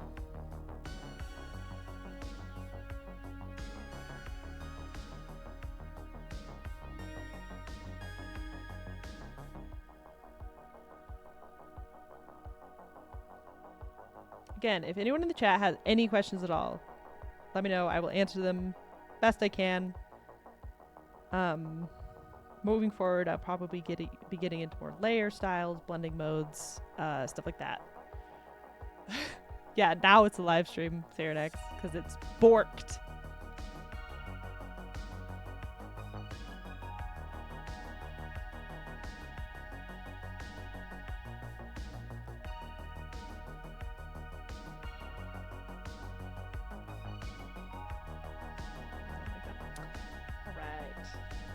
Just gotta do his hand and then we're good. On inks.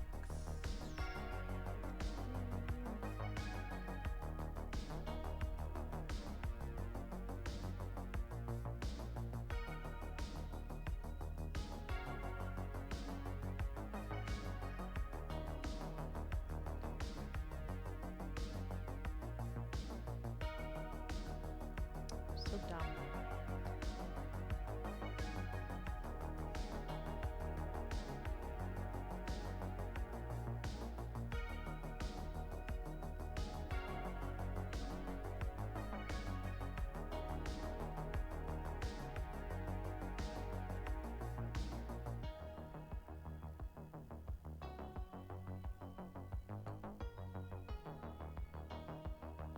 Gonna get through this line work really quick, then we'll get on to coloring and such.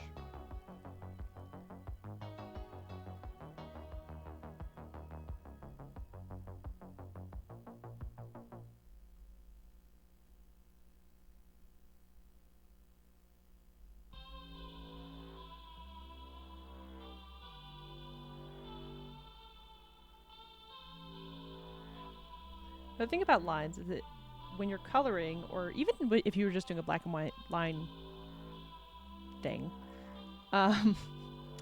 you'd, in general, you think that you have to outline everything, but implying a shape is actually really useful. And again, humans are really good at reading things that aren't really the thing that it is. So for example, these lines that I'm actually going to fix really quick here, he has, it's an attachment point where like it's a different arm to a different hand because it's Frankenstein, but you don't have to like do that. That would be like, oh yeah, that's an attachment. But you can kind of imply these lines by creating like more disparate points. The one thing about that though is that you want to where things do connect, you'll want to make sure that they touch, because it's what are they called? They talk about it a lot in Ghibli work. It's like contact points where when things press together, depending on how hard they press, lines tend to disappear or become harder depending. No, yeah, Cyrenex, tech issues with streaming are just gonna happen no matter what. Tech issues in general. It's like using a printer. Printers hate humanity and want us to suffer. Therefore, they will never work for us when we want them to.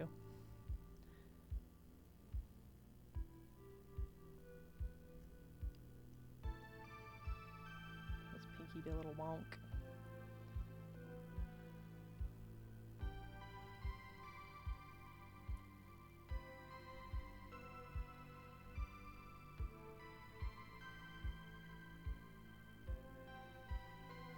I see it a lot, that contact point thing happen a lot where people do it with fingers where they like won't fully connect the fingers. I don't usually do that, but I know that's a really common way people will use that kind of thing.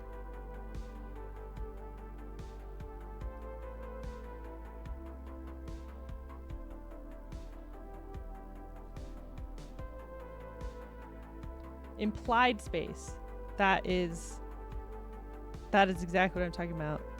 Show website logo. I think it'd be a good example of implied. Yeah, sure. Send it.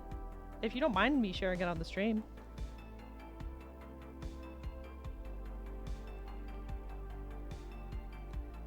The one thing I don't think I could ever do, which I see a lot of art people do in streams and stuff, is critiquing.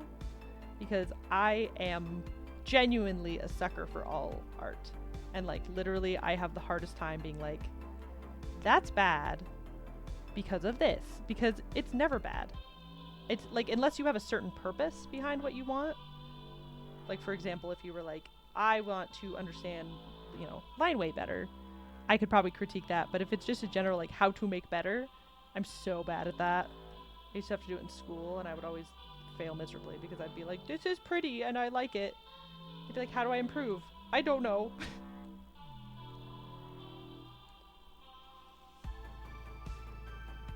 Except for there was one person in school who thought that they were the best artist that had ever lived and thought that they were going to rival Da Vinci and make the world recognize them as an amazing artist, and their work was hard to look at sometimes. Part of that was their cockiness and their feeling of like, I am the greatest, and then they kind of suffered from that because they wouldn't improve. Kind of hard to watch.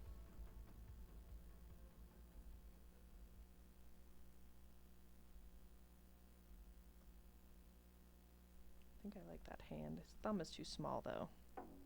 So really quick, I'm going to copy paste his thumb. Select that thumb on that layer. Whoops, wrong layer. This layer, and delete it. And then use this one to make it bigger. And because just making things bigger, I tend to make this a new layer and then trace over it. Yeah, that feels good. Because whenever you stretch something, it just kind of gets a little misshapen or a little blurry on the actual lines. And so I just prefer to do it this way, because then I have fresh, crisp lines again.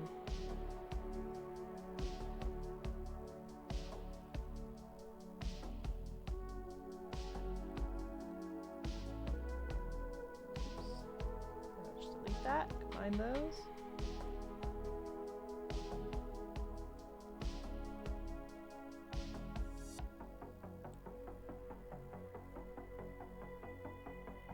There we go. Good hand. So just for like one phone, I might just have to grab it from my site. No worries. I'm trying to decide if I should have like a button here, like a kind of a military style jacket, or if I should just have it be like wrinkly. Chat, give me your opinions. Button or no button?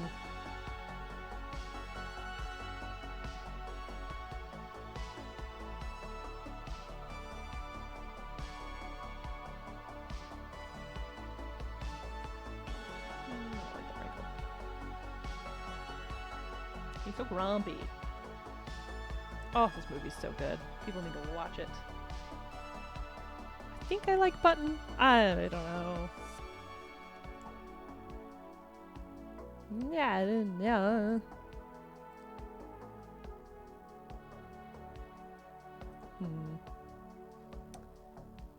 hope people are drawing along with this. And if you are,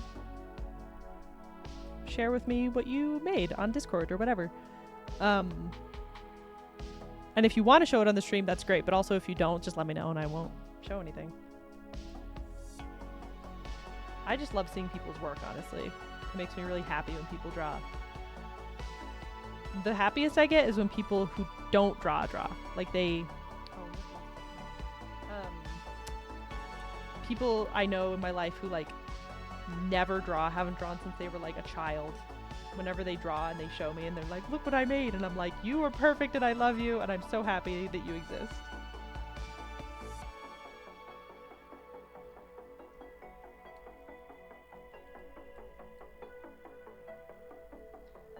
The flashing I keep doing, where I will flash a layer, it's just, I'm trying to figure out what layer things are on. Let's see. Just to make it feel good. Alright, that's on one layer. His scars are on one layer. I think I feel good about this. Ink. On to color. You like the button? Cool. Oh, set in Discord. Perfect. Let me show this real quick before we move to color. Oh, yeah. This is a great example. Let me do it this way. Downloads. Boop, boop. Pull this in from here. Whoops. Can you please? Oh my gosh. Heavens to Betsy. There we go. My computer's having a crap attack. So this is Cyrenex's logo. This is a great example of like using negative space to imply a shape. Because like none of these shapes are... The drawn shapes are like the opposite of what a positive space... I don't know how to explain this. I sound like a fool. This is a great example of what I was kind of trying to talk about, of like using up negative space and using like implied lines to make it feel like a thing is there, even if it's not actually being drawn on. How do I get... Oh, there we go. But yeah, that's a great example. I'm gonna keep his head up because... Can I make you smaller? I feel like I should be able to make this box smaller. How do I make you smaller? Hello? Ah, there we go. Just needed him to be a little bit smaller. I didn't want to be so freaking big on my page. Colors. So I do coloring a couple different ways. One is I will take the line art and I'll duplicate it. And I will literally just fill in... Good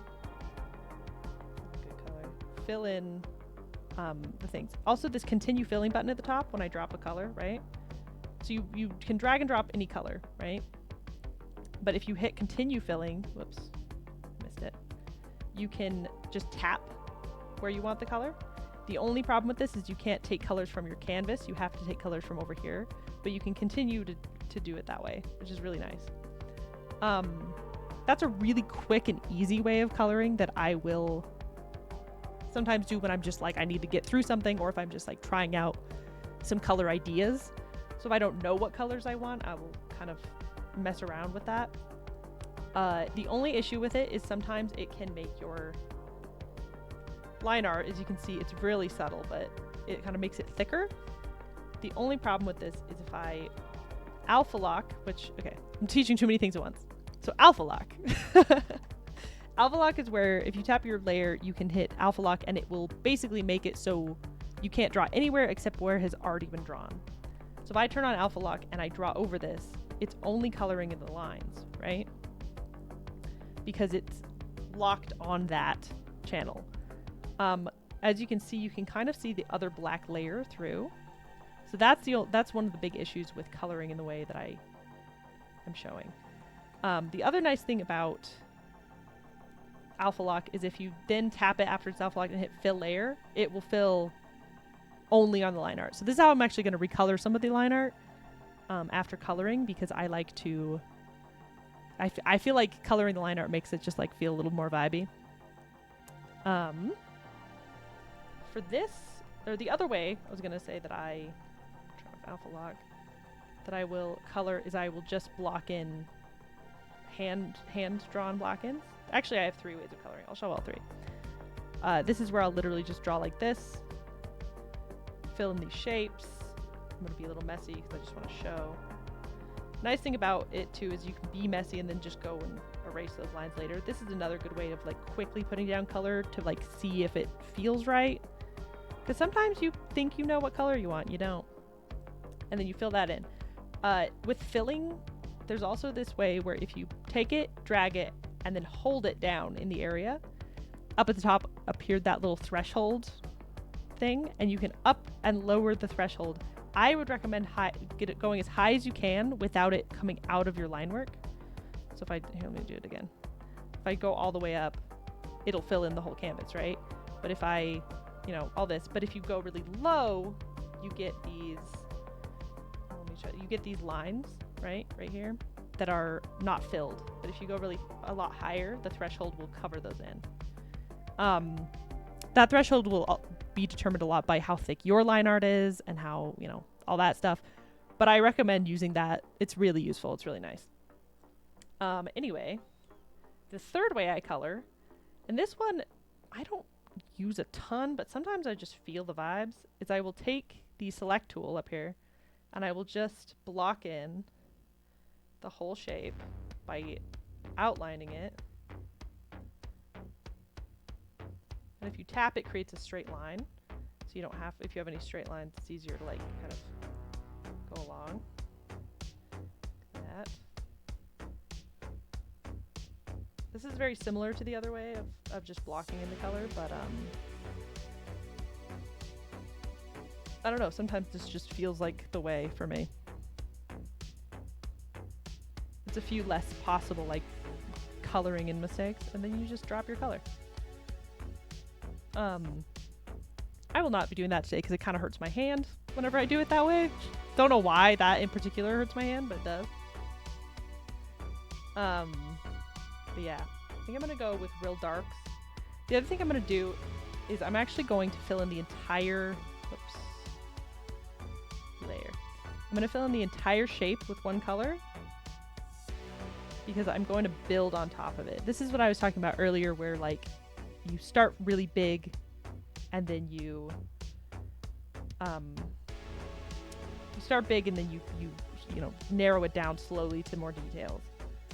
So for now, I'm going to color in all this.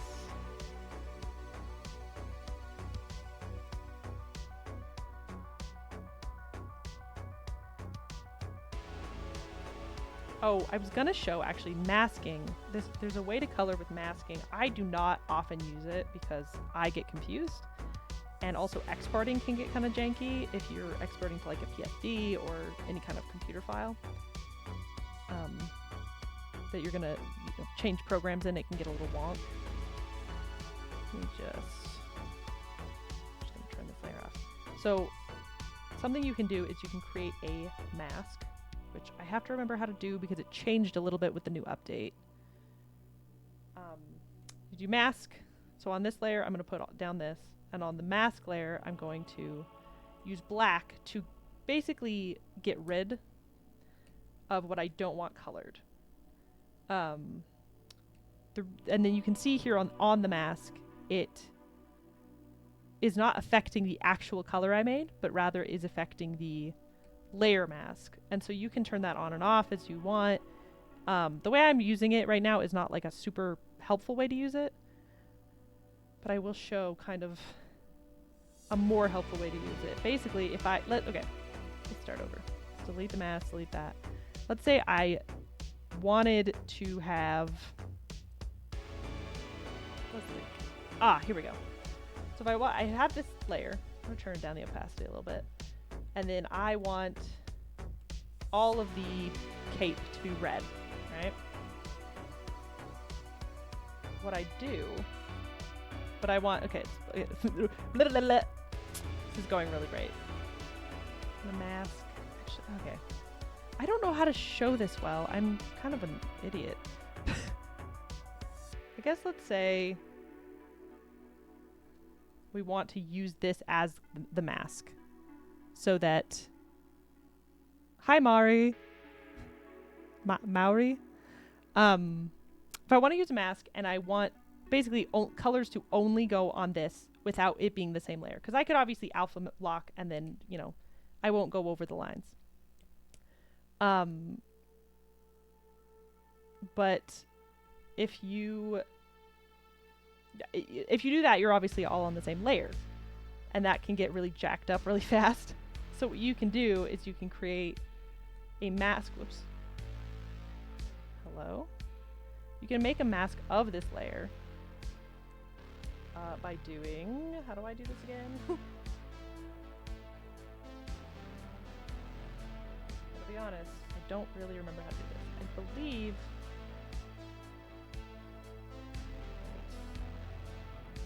This way? No. I am sorry, I do not mask very often, so I'm trying to figure this out a little bit in real time. Let's see. I think if I do this... Nope, that groups them. How do? Am I gonna have to Google something on my tutorial video? Clipping mask! That's what it's called. Oh my gosh. So clipping mask, I have to remember exactly how it works, but you can apply this to below, and then you can essentially... Oops. That's not what I want. Oh wait, that's not exactly what I want. Can I, for the life of me, remember how to do this? Let's see. So that, and then that. Yes, okay. I figured it out. So a clipping mask basically does what... I'm going to invert it. Does what I was trying to explain. Where now I can draw... Hello? Oh, shoot. I can draw in the lines. Why is it being weird?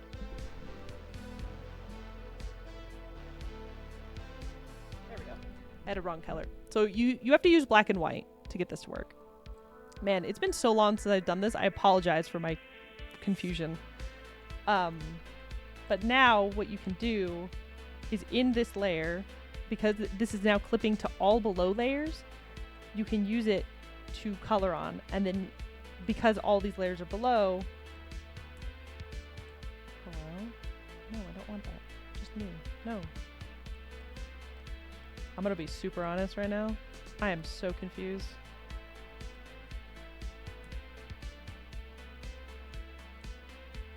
No, I don't want that. What is happening? You know what? You know what I'm gonna do? I'm gonna skip masking for a minute. And I'm gonna figure out how to actually do it. And I'm going to make another video on it because I don't use it very often and it's been so long. And I feel like I'm just making more confusion than I actually am helping. How? I don't... Alright. I'm gonna ask my friend. I have a friend who uses masks constantly and she makes fun of me because I don't. And I'm gonna figure this out for you, the people. Because this is incredibly annoying. I am gonna continue coloring though. Because I have a few more tools I want to definitely show and teach. If I can get this to work. There we go.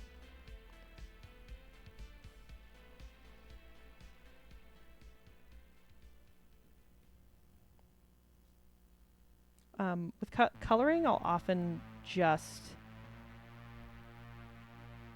put down probably the darkest, or just like the main shade that I want the drawing to be for this style, where I'm kind of filling in the whole thing, because I will be filling in the other parts, kind of cell shading them too. But this is like my base of like, I would like the painting to have this vibe of color to it. If that makes any sense at all.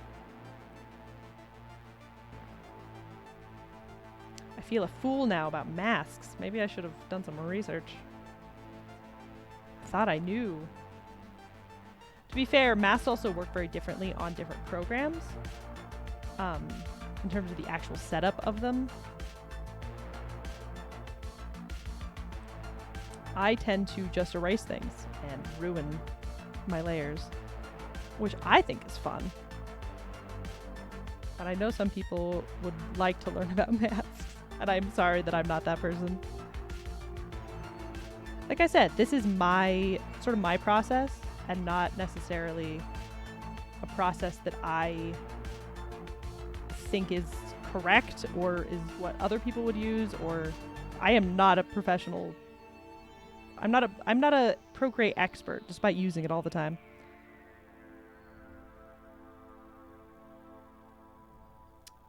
I'm not exactly working from darkest to light tones.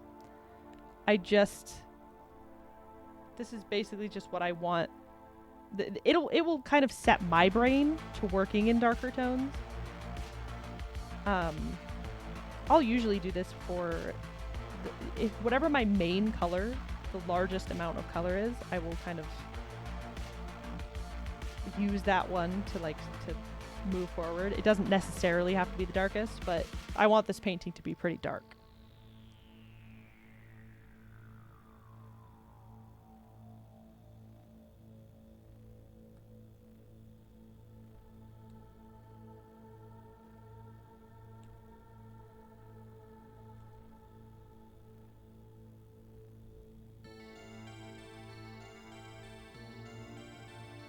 I'm also sure there's a more efficient way to color and stuff, but this is the way I find the most fun.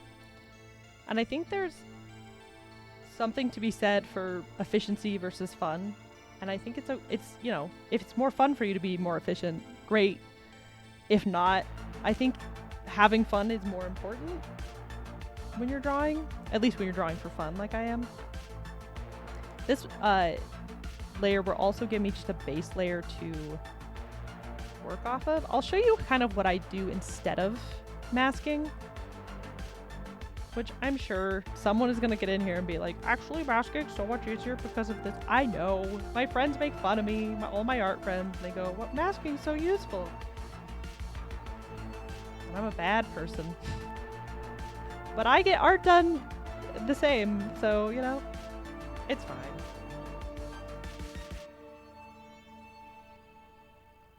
But I like coloring. And I like this feeling. And I like that if I got a colored pencil and a piece of paper, I would feel the same about it.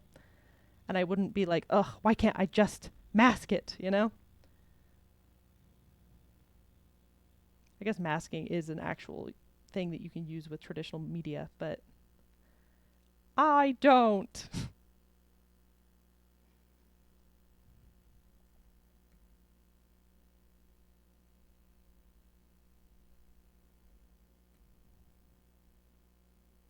Yeah. The way I'm going to do this is literally just cell, heavens to Betsy, cell shading. Which is where you just put your flat colors in where they go, and then I'll start rendering from that point. It's called cell shading because in like traditional cartoons, whenever they would make them on, you know, paper and whatever, the cells were like the actual see-through glass panes, or not the panes themselves, but the things that would go on the glass panes that would then be layered to make a shot. And cell shading was where you would paint the color of a cell, so oftentimes separate from the inks, so they'd be on completely different layers, although sometimes they would be painted in together. Sometimes you can find old cells, hand-done cells from different cartoons and stuff at like conventions and things. I have one that's I have a couple actually from Brave Star, the old 80s cartoon that I adore. They're so good. But they're all like hand painted. It's so neat. Just the amount of effort that had to go into those is so impressive to me always.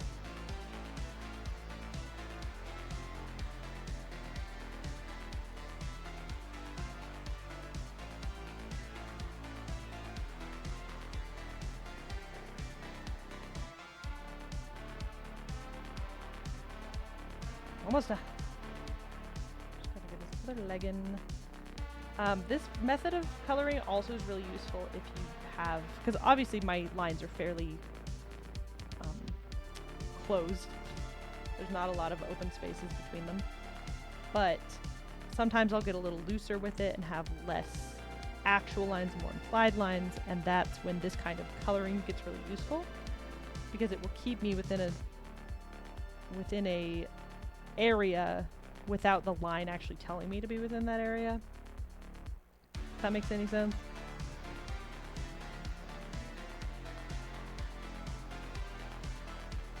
Whoops.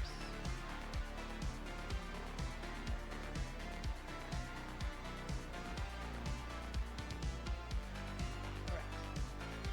And now he's got like a lovely little silhouette, which I also love seeing because it makes me feel like there is... I can see how he'll feel at the end. And I can even, if I was using a darker or a lighter color, I would get rid of some of the line work just to see the silhouette. Alright. Okay. Now I'm going to go into his face. Make it this lovely kind of blue-green gray. The other thing about colors is just like, you know, that sculpting thing, I will pick a color that feels like the whole of the color. Because, like, even regular skin tone, like, let's say we were drawing something with, like, this is a skin tone, right? But that's not the color someone is, you know. There's lots of pinks and browns and reds and blues even that are, like, kind of sprinkled throughout, and that's what makes the skin tone, you know, that's the details. But in general, overall, you can see that that skin tone can be, you know, one color if you don't think too hard about it. Because our brains like to scooch everything together and make it easier for our brains to understand.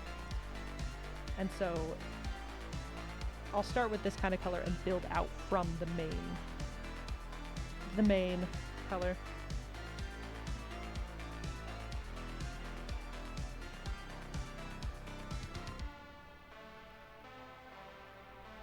Just gonna check my list and make sure I'm good.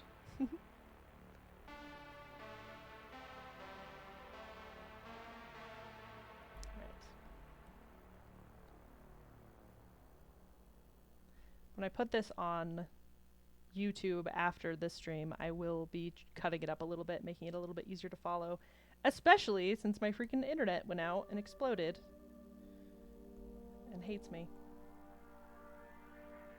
Can't forget this hair. The nice thing about doing coloring this way as well is I will be coloring the hair a different color. And obviously this is my layer that has all the color on it. What I can do for outside the lines, this is what I kind of do instead of masking, is I will hit select on this layer, and now everything within that layer is selected, so I can add a new layer, and while the select is on, I can work inside of here while also still coloring within the lines.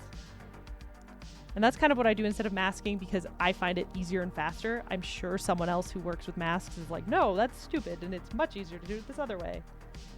But I like it this way. I'm gonna make his hair a little bit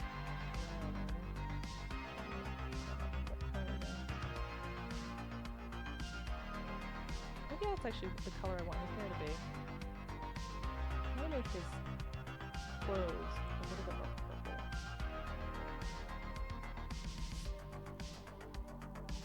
Oh, yeah, see, that's nice. And again, this all depends on how realistic you want to be or whatever, but I like a little bit more pop to my colors. I like them to be a little bit more dramatic.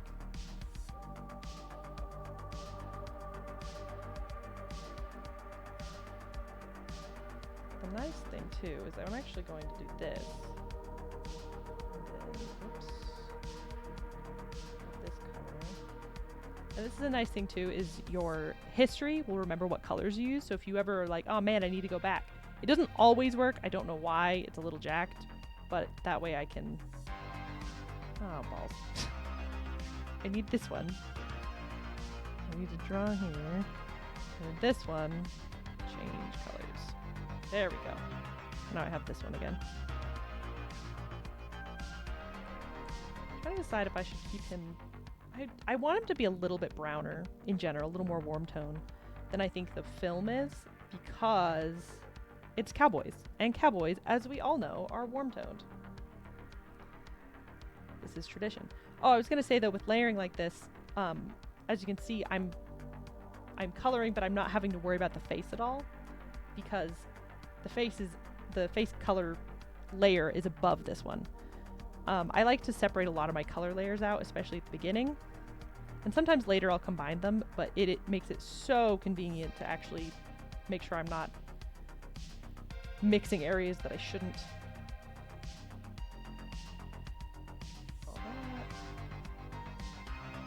All right. Now I have to figure out all of my other colors. Some days I'll have days where I'm like, yes, I know color and I love this color and I'm doing an amazing job. And sometimes it's not as true. Which today is definitely one of those times. I'm going to basically take this pink and make some different tones out of it that I'm going to color the other things. So the pants will be that. I'm going to make the boots dark, but a little more, more saturated but darker,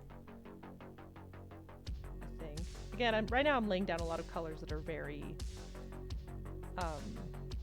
temporary, potentially, that are just feel right, I guess. Oh, I didn't color his hand. What a fool. But luckily, I can just color over because it's the top layer. Hi, Molly Fanton. Welcome.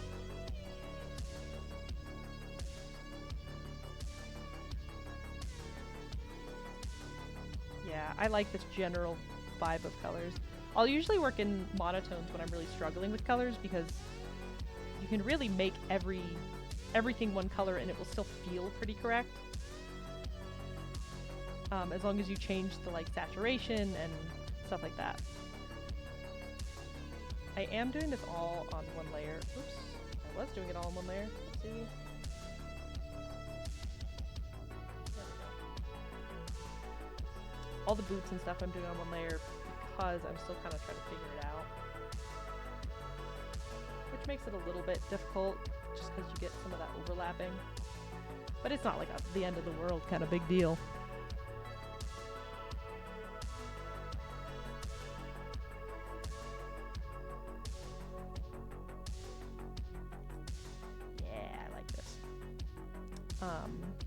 This be lighter.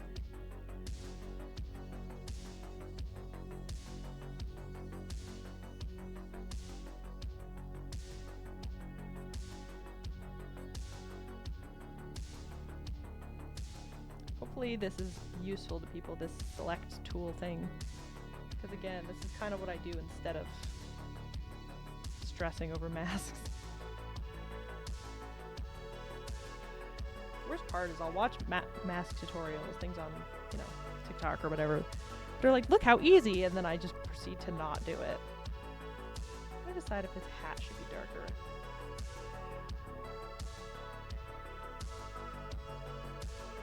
Yes, his hat should be darker. But I think I need to change his hair to a bluer hue. The other nice thing about having these layers like this is you can just, because the layers aren't touching, at least some of them aren't, I can just fill in colors.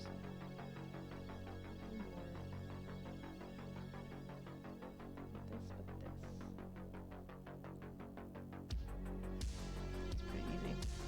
Alright, I like these colors. They're interesting so far.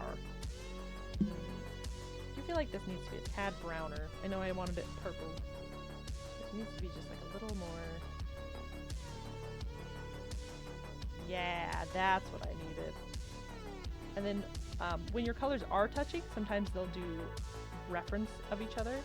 So if you, as you can see, I'll put this on, and this up here will change color as well. It's very subtle. I'll do it a little bit less subtle just to show. But it will change it, but it'll still be a different hue, which is really nice. I am going to change this to a slightly browner color. Lighter. Yes, this is excellent.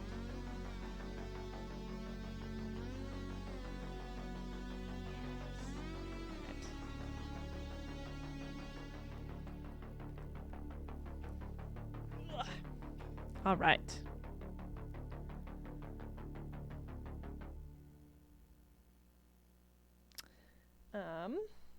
Okay. So another thing I'll do is if I'm not super vibing with the colors. Sorry, I'm distracted. At some point, I want to propose an art accountability challenge. To some of my art friends. I'll draw a weapon, they'll draw a wielder. That's cute. I love that idea. I want to do more art streams. And they're way more fun with people, but I have to convince people to draw with me, and that's hard to do. Especially my art friends who are like, never. Not on stream. Anyway, what I was gonna say is first of all, I'll usually group my colors into one group just to keep them organized. But what I can also do is if I duplicate this group, flatten it, so it's all still the same colors, but it's on one layer. There's a tool called, up in the adjustments, called Gradient Map. And what it will do is it will take these gradient colors and apply it to your thing. You can change the opacity of it by scrolling on the screen, going back and forth. And you can also change these colors within here by tapping them, and you can also add like middle ground colors and things like that. And then you hold them down to delete them. They're really nice because they can help you get more of a cohesive feel to all your colors in general. So I kind of like having a little bit more brown. Obviously it's called rainbow, but I've changed it. It used to be rainbow. But I want it to be a little bit lowered opacity. So now I still have these tones, but if you look at the two, this one's just way more cohesive, and it feels like it has the same lighting and same warmth to it versus this one. I'll use that a lot when I am struggling with color or lighting, and I'm just like, you know what? Easy, simple tool. It's super helpful. I love it. And then you can also change the opacity on the layer itself. The other thing you can do is, let's say I wanted this whole thing to feel more brown. So I went and got like a nice orangey brown, right? I fill in the layer on top of all the colors, right? It's right here. And I can mess with blending modes. Blending modes are so nice. They, depending on which ones you choose, they do different things. I'm not going to delve super deep into what each one does, but multiply and darken obviously kind of darken everything in general. Shade is new, and I haven't really messed with it, but it seems like it just does what darken does. Color burn will burn into this color. The thing, linear burn, blah, blah, blah. There's so many. But I'll do lighten, screen, and overlay tend to work best with lighter colors, but I'll use overlay a lot to like mess with coloring. I'll use it a lot with shading as well, where I will take like a purple shade, like this, and that will be like my shade color, right? And I'm like, oh, that's where I'm shading. And then when you overlay that, it just creates a really nice, it interacts with the colors better instead of just being a direct, like if you went normal and then made it lower, it's all kind of one flat color, right? It feels like it's just like, yes, you've done that. And it doesn't look bad, but I like the way overlay interacts with the other colors. It makes it feel better. Overlay only works with certain, it works with a lot of stuff, but it works better with certain colors, and it's kind of something you have to mess with a little bit to learn. You can also do whites with overlay, and I like the way it kind of lightens things. It's really nice. So if the light was coming over here, it interacts with the colors better, works with them, which I prefer. But anyway, back to this. If I wanted, oh, see, like I like that, the hard light, but I don't really want it to be that intense, so I just lower the opacity. Another thing you can do is, because I've created this layer that has all the colors on it, or because I've created this one that has the whole shape, I can select it, invert it, and then grab this thing and get rid of the behind him so that the front is still there and now it's in this shape. I'm trying to decide if I like this. I think I like this. This one's a little warm, or a little more saturated though. Let me see if I can put this over this. But I still want him to look green. Maybe if I take this. This is again a way I kind of work around masks. Because I just like this better. Personally. Anyone can do whatever they want. But personally, I like this better. So if I did that. Yeah, I think I like that actually a lot. You'll see that I do a lot of just kind of messing around to see what I like. I'm going to select that skin layer and just remove that so I still have this more green gray. Which, honestly, look at that color comparison to the reference. Like, that's pretty close to the overall shade, you know? Alright. On to the actual rendering process. Let me just double check my notes.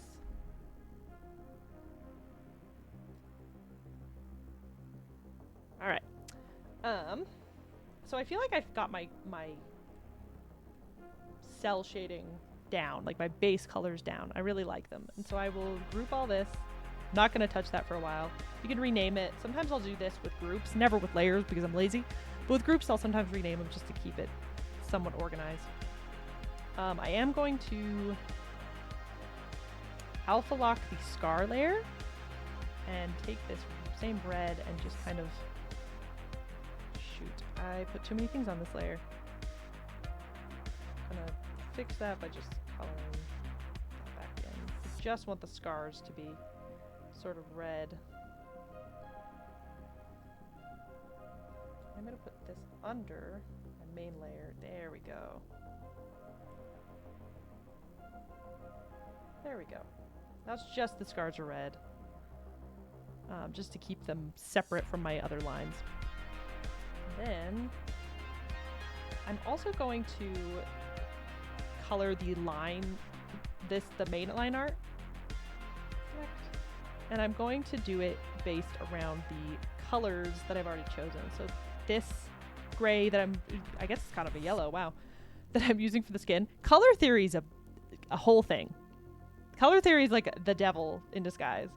What I'm going to do, because I like to, when I do a darker color, I'll tend to make it more saturated. So I'll go a little bit more this way and down to make it dark. And then I'm going to fill in, it's very subtle, as you can see. Oh, I didn't color in his eyeballs. I should do that. It's fairly subtle, but I think it adds kind of this gloss to my work that I really like a lot. I am going to fix the eyes so they're black and the lashes on the top. He doesn't have brows, so I'm going to keep this as like the skin lines. I'm going to do this. Make it just feel like he has kind of lashes, but that's like the skin lines. That's what I've recolored. I'll do the same thing for the hair. Make it darker and more this way. Even if it's fairly close to black, I just like the kind of effect this gives my work. I don't even know how to explain it fully, but I like it. Makes it feel glossy.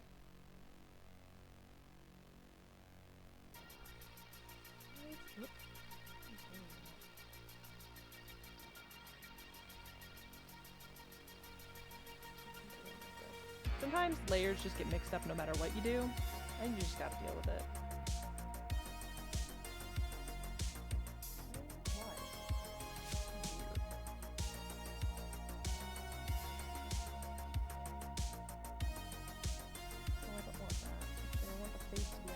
Oh, and I realized I messed up. I know no one can really tell what I'm doing right now. It's very, very subtle. But, let's turn on my brightness a little bit, actually. There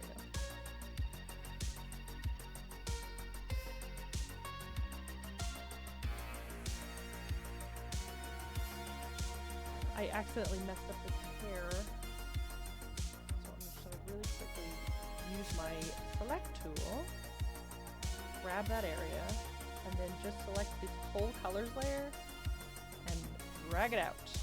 So I don't have to worry about which layer it was on. Or if it was on multiple layers, because I think it was. Actually, before I move on, I'm going to really quickly color his eyes. I don't want him to be white, because he's dead. So I'm going to make him yellow.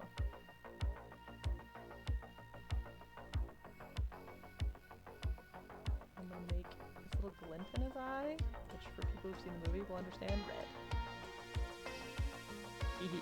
I'm liking how he's looking. And then for the rest of the lines,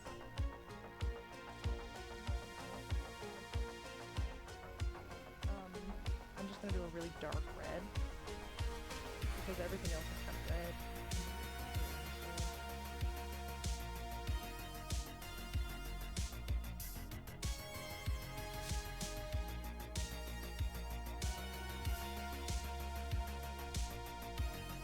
I wanted to do more drawing videos, but I don't really know what people want. So if you know what you want, what you like from a drawing video, let me know. If it's just me goofing around, let me know. If it's more tutorial stuff, I'm happy to try and do it. This one's definitely more of a trial because I wanted to feel it out, see what people actually want to know, because I don't know what people want to know, and I know people at different levels want to know different things. It's kind of a trial period. Recoloring the lines can sometimes get a little bit boring. Not boring. Boring is the wrong word. It can get monotonous. But I still think it's worth it.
I hope this is interesting. I hope people like this. This is good for me as well to kind of... I've been bogged down a lot by... Not bogged down, that is the wrong word. But I've been very busy with commissions. And so sometimes just drawing for me is hard to do and hard to force myself to like just do because I need to. I need to draw for fun again. And I enjoy those commissions, but it's just not the same as drawing for yourself. Alright. Try to think of how I want to actually shade this. Because I want to get a little more rendery. So what I'm going to do is I'm going to take this brush called Sample Brush. And it's just, I got this one from a friend. I'm not sure where this one's from. But it's just like a really textured kind of gritty brush that I really like for shading. And I'm going to make a new layer between my inks and my colors. And I'm going to just choose a darker and more saturated shade of my main shade here. And I'm just gonna like fill in the big areas that I think should be shadowy. Whoops, I need to reselect my color. This one, because I want to keep it inside still. And I want my darkness to come over from over here behind him. And this part is like real loose. You can kind of get silly with it because it's going to shift around a lot. This is not going to be what the final paint looks like, because you're going to paint over it a lot and stuff like that. Right now I'm just kind of blocking in where I think the shadows would be. I also like to just kind of do a small layer around the whole shape because I feel like it gives it a little more depth. And then I'll take like all the colors, do almost the exact same thing, just a darker, more saturated tone, and just fill in where I think the shadows should be. This is a style I've only actually really been working with recently, which is a little bit more rendery, a little bit more painterly, but I have a lot of fun with it, so I've been doing it a lot more. What is this fun you speak of? That's the thing, man. Having fun while drawing is hard, because it's, especially when you're trying to improve. The funniest thing is if you stop trying to improve and start just trying to make what you want, you'll improve faster. To a certain extent. I need to, you know, at a certain point you do need to practice some stuff. Even like the best artists in the world practice their basics regularly, because it's just something you can easily forget. Your brain can easily go, I'm fine, I don't need that. I'll also use this point to build out some of the structure of the hand, or of the things, everything that I'm rendering. So right now I'm adding shadows, but I'm also, as you can see, I made this like flat edge here in front of the knuckle, or in front, rather between the knuckles, because that's kind of how your hands work, is you create these flat edges. If you really look at them from like a base. That's too small. As you can also see, I don't have any sizing over here on my bar. I just kind of mess with it. That's actually on purpose, because I don't want to get stuck doing the same kind of shapes. I want to keep it relatively loose in this stage. This brush is also nice, and if you want to find a brush like it, it's mainly that pressure creates a lot more coloring and less pressure creates a lot less. That it's really nice to work with. This darker. And again, this is a really speedy part of this process where I'm just trying to block in as quickly and as somewhat accurately as I can this, like, where I want everything to be, because I will be refining it slowly throughout the process.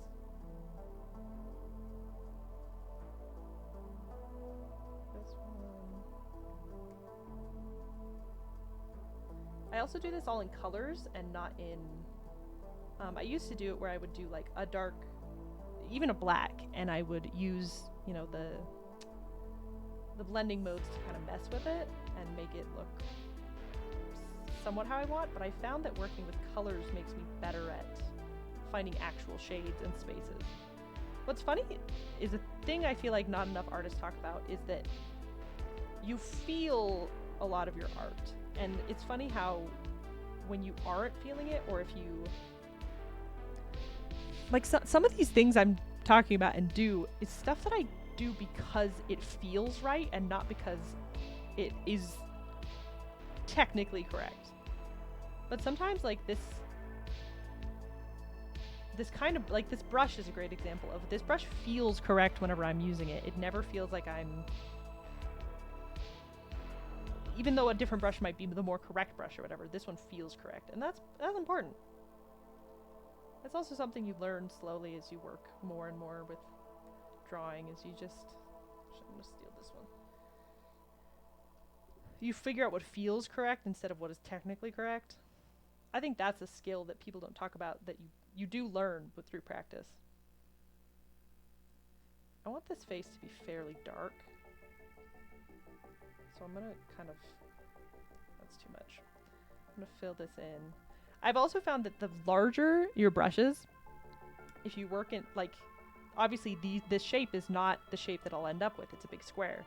But because it's larger, it feels, again, it feels like you can actually get those shapes in generally, and then you can refine them again. The larger a brush, the better I think it actually turns out in the end, because you don't feel like you're... It's again, those, when you start focusing on the details too much, it gets real messy real fast. Darken over the eyes a little bit. And we'll get it where the hair sits. start this nose. And some of this is just structure stuff you have to learn of like how faces work. And I'm awful at it, honestly. Like this is one of my things I need to be working on is how faces actually work and how light bounces off of them and stuff. And it's some, you know, everyone's always improving, no matter what stage you're at. With the hair, I'm gonna keep the shapes somewhat simple just because I don't want to get too convoluted in the hair. I want it to be simple. Let me just erase out lighter shades. Got stuck in the hair.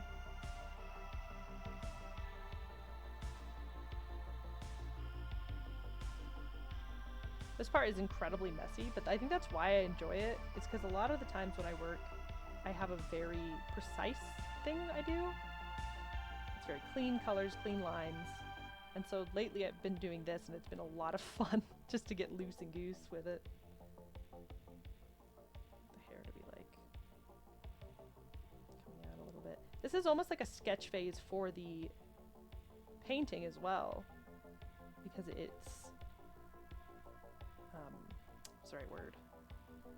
It's meant to feel wrong. This is not going to be the final result, you know?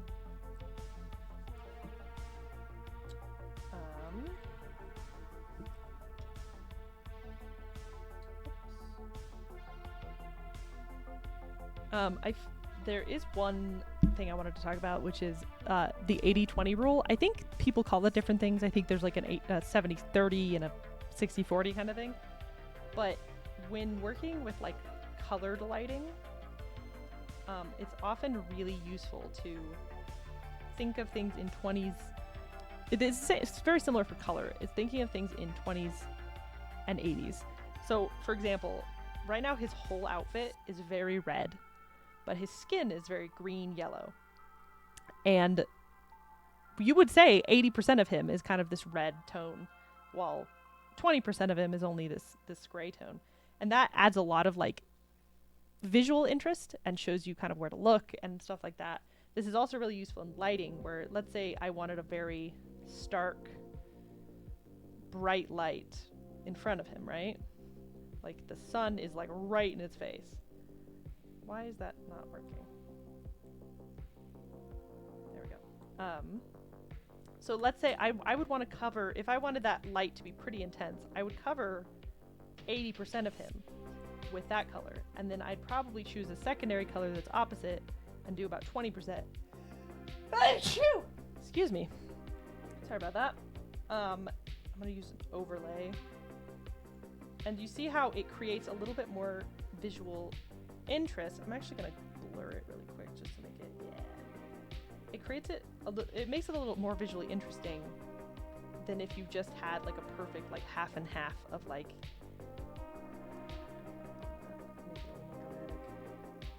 it's a little bit different if you had, let's say, half and half, where, you know, half of him is this color and half of him is this, and the lighting.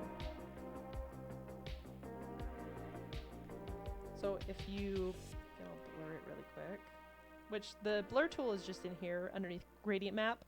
I'll use Gaussian blur because it just blurs everything pretty evenly. If I don't blur often, but that's a good one. Motion blur I don't use very often because it kind of looks jacked up, and I've never used perspective blur because I think I tried it once and hated it. But you see how this is just like, okay, it's half and half. All right, I get it. But this one feels like there's something happening. You could also flip these colors completely and do only 80% or 20% rather, this lighter color, and make a bluer light. And then make that. And like, look how much more interesting that is than just the half and half. Like it gives it so much more like feeling and things that just, it feels more intentional and more interesting. So in general, I would say use an 80-20 when you're doing anything. Like again, like with my coloring, that's kind of what I've done. It's a really easy way to kind of get visual intrigue if you feel like you're not landing that vibe you want. And you can really do it with anything. Oh, I was gonna do the boots. Boots. With shading too, the darker you shade, whoops. Grab this. The darker you shade, that will determine some of the materials. Like for example, I want these boots to feel like kind of a shinier leather, so I'm gonna keep it pretty dark. But whenever I bring in the lights are actually gonna be more intense as well, so that they feel a little bit more shiny. While the poncho I want to be more of a softer,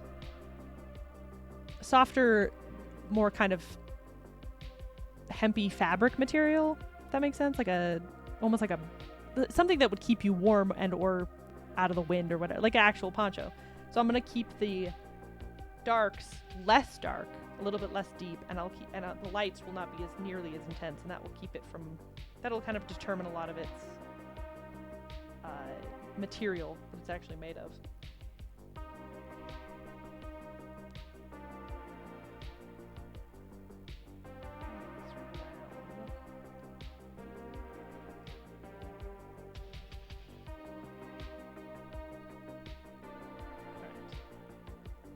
Feels like a good first pass. Now I'm gonna go in with a lighter shade. Probably gonna do it on another layer just for now. I'll probably combine them at some point, but to keep it a little bit neater, I'll do that. See, even that's too bright.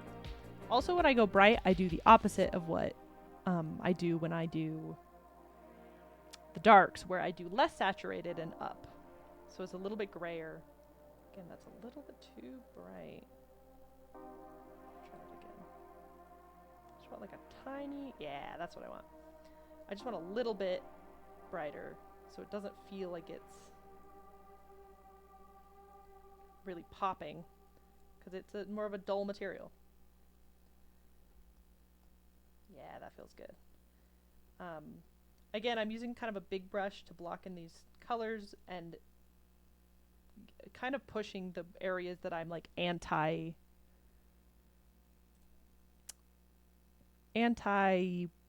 my gosh, my brain. The opposite of the color I already put down. I want to really push that area so that it feels like there's sharper edges against, each other. And other ones I'll more blur them instead of making it a hard edge.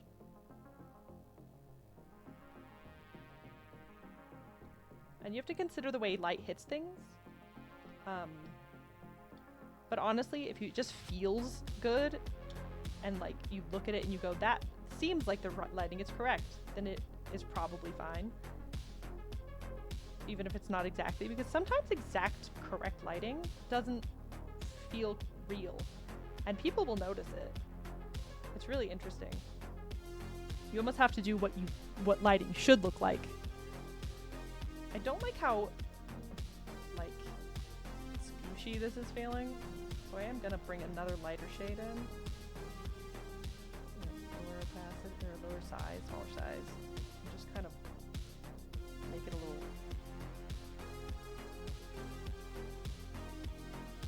more.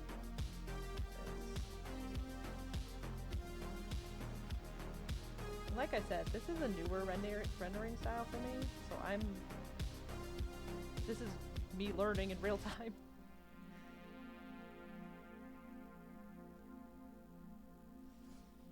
Still feels a tad clean, but I'll keep working on it. This a little bit lighter.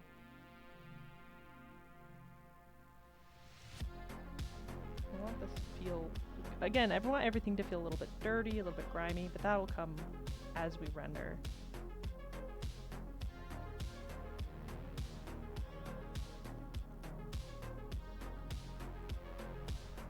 That one this one I'm not raising the brightness very much again, but I want it to feel, I want a little bit grayed out. So I'm gonna take this and just pull it over to the grayer side, so it feels a little bit dirtier. A little too light still.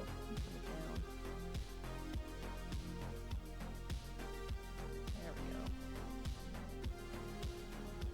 I'm bringing these, the saturation up and down can really help a piece feel like it's got some color depth and some lighting depth, so it doesn't feel so one tone. Another thing you can do to kind of check your tones and see if you like how, you know, the colors and how they're coming out, is you can just fix that really quick.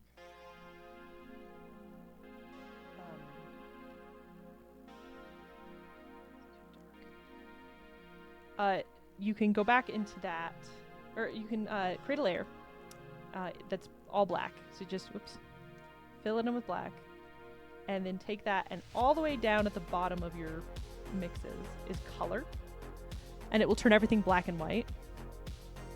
And the black and white is super nice because basically you can look and say, oh, this is all really either flat or not flat.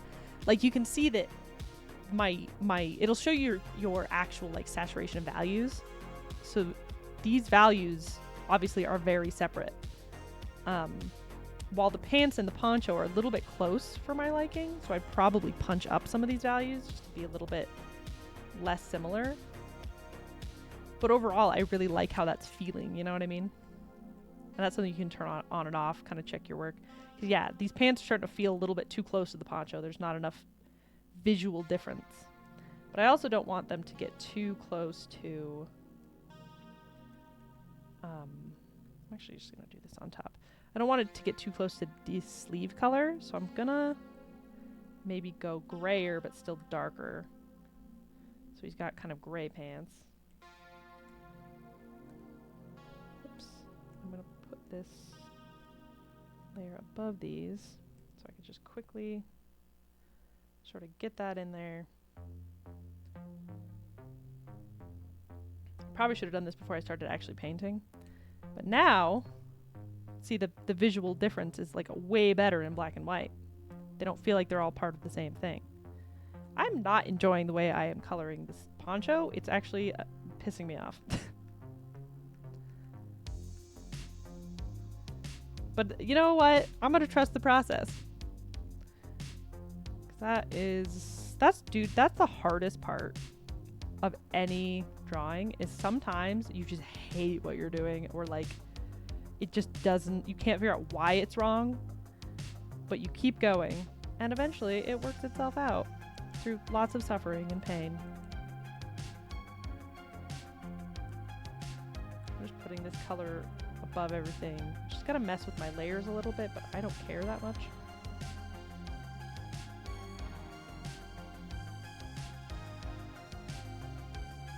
Usually whenever I work for a client or someone who I know is going to be collaborating, who, you know, wants more layers, I'll be like real careful about how I format my layers. But when it's just for me, I care a lot less, and I'll just be like, yeah, I'll figure it out later. And then usually later I'm like, what did I do? But, you know, that's a future me problem.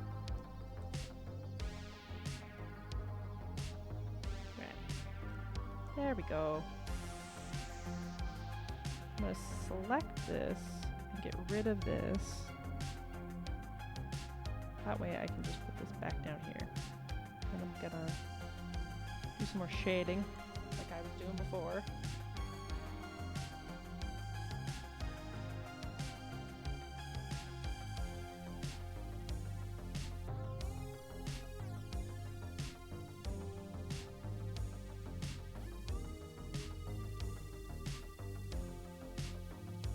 Right now I'm just kind of mostly just blocking in lighting, while the actual colors are, again, like in the end I'll probably add a lot of trim and things around the poncho as well as around the boots, make it feel like it has more like pattern and stuff to it, but right now it's just the shading.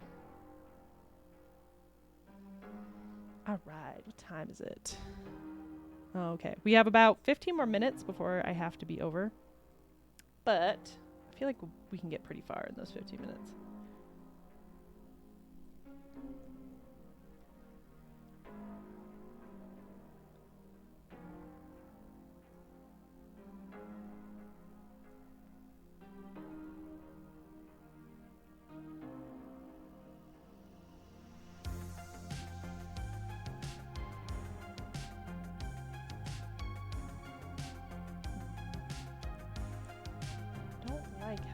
lights are working. They're making it feel too scooshy. I don't know how to explain it other than the word scooshy. I think I'm actually going to get rid of these lights and start over.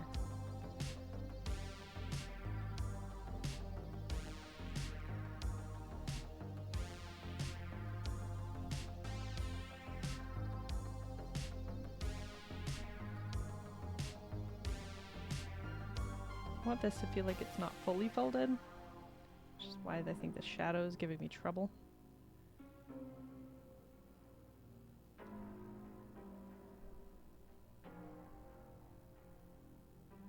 Yeah, that feels somewhat more correct.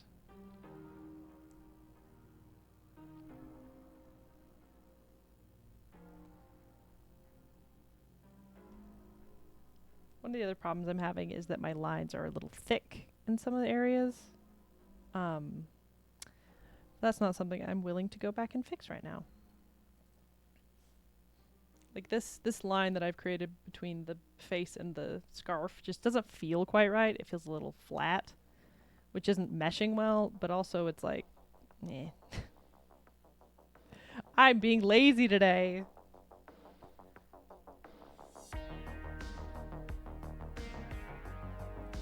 Do people have any other questions about Procreate and stuff? I'm still working and I'll probably still cover stuff, but anything anyone's like confused on or any tools that anyone's like interested in.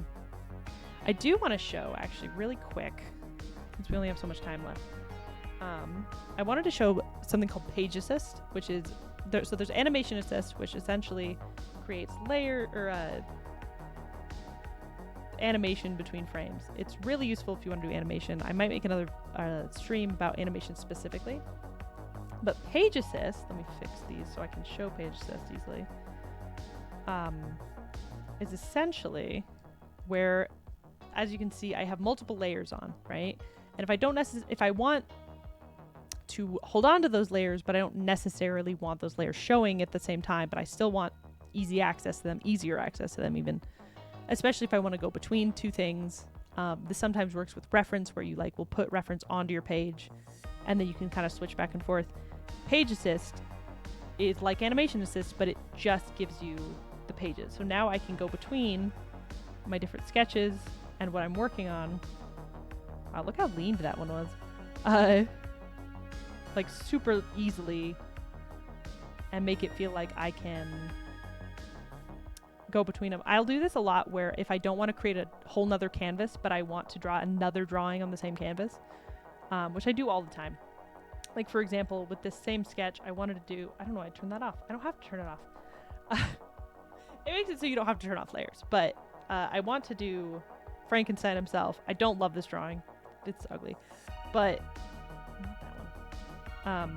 if I wanted to draw him entirely on this same canvas so that they're in the same space and not on separate files, now I can just have him here, but then go to the monster in the same file. I love Page Assist. It is one of the best updates that Procreate has ever had. And then when you turn off a layer, obviously it only just shows you the layers that are on, which is really nice. But yeah, Page Assist is fantastic. Oh, and I wanted to cover drawing guides as well. Drawing guides are really nice because, as you can see, this one's just a grid. But what you can do is if you have something you want to make that is, you want it to be on the grid, you want it to be straight lines, for example. And you just want it to be really easy and simple and useful. Where did my cosmic cookie go?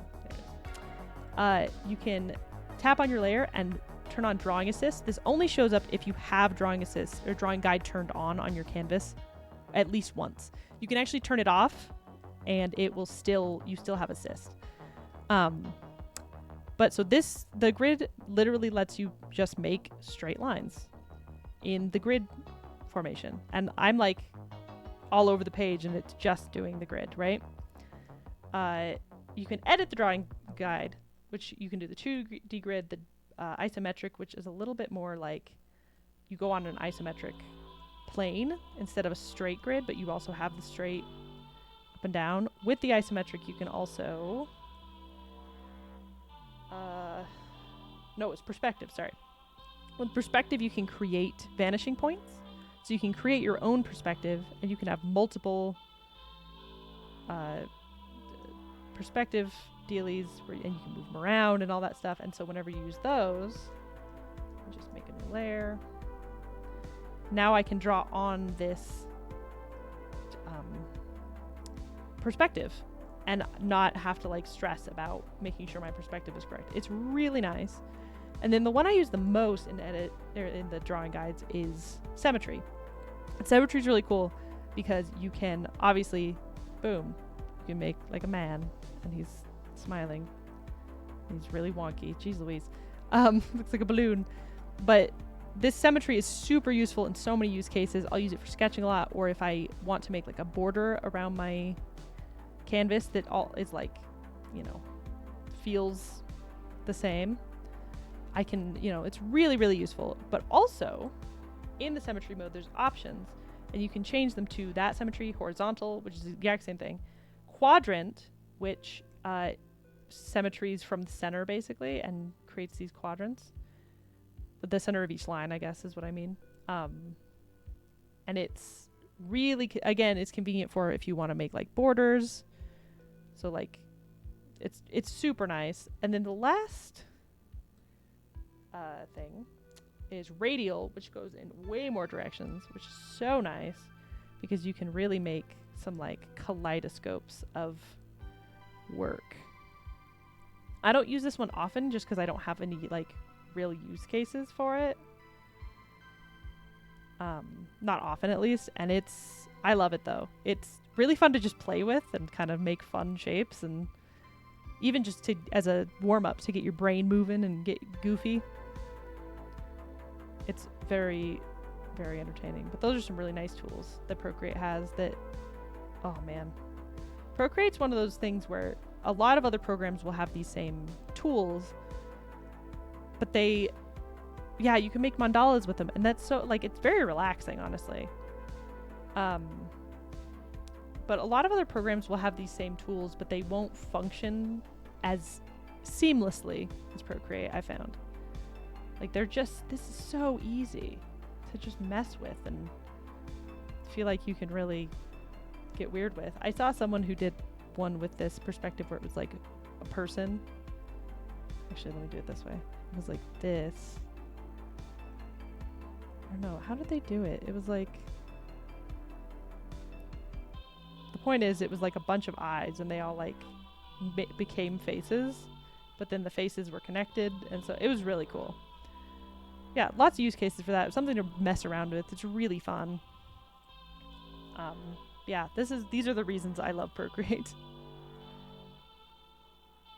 I think, let's see if I have anything else I want to show before we're done.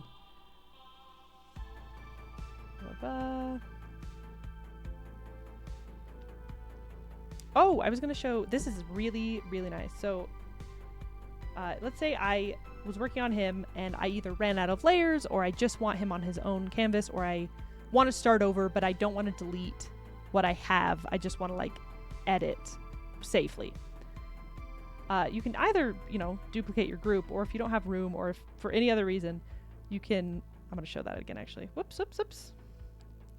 Whoopsie.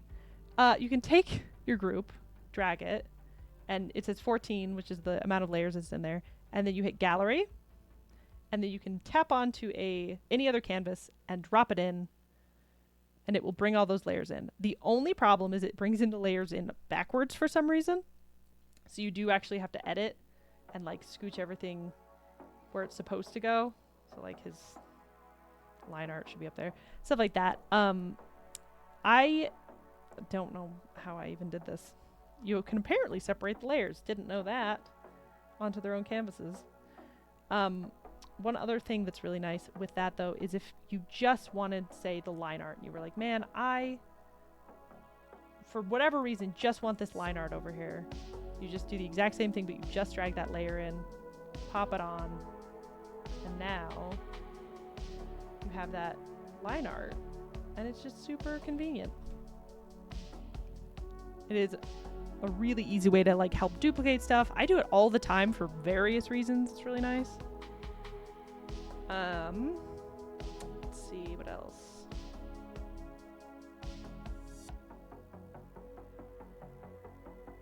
Yeah, I think that's kind of it. If people have questions, DM me or comment on the video or whatever you want to do. I hope this is actually useful for some people. I don't know. I'm going to go research masks because apparently I need to, because I do not understand how they work in here. I think I got used to them in Photoshop and they're a little bit different in Procreate. And so I just haven't really messed with them much here. But yeah, thanks everyone for watching. This was really fun. I hope it was fun for you. I had fun. And yeah, now we have the beginnings of a cowboy who is also Frankenstein, who took way longer to make than I thought. I think I'm in a funny drawing mood. I'll turn the drawing guide off. Anyway, thanks everybody. See you next time.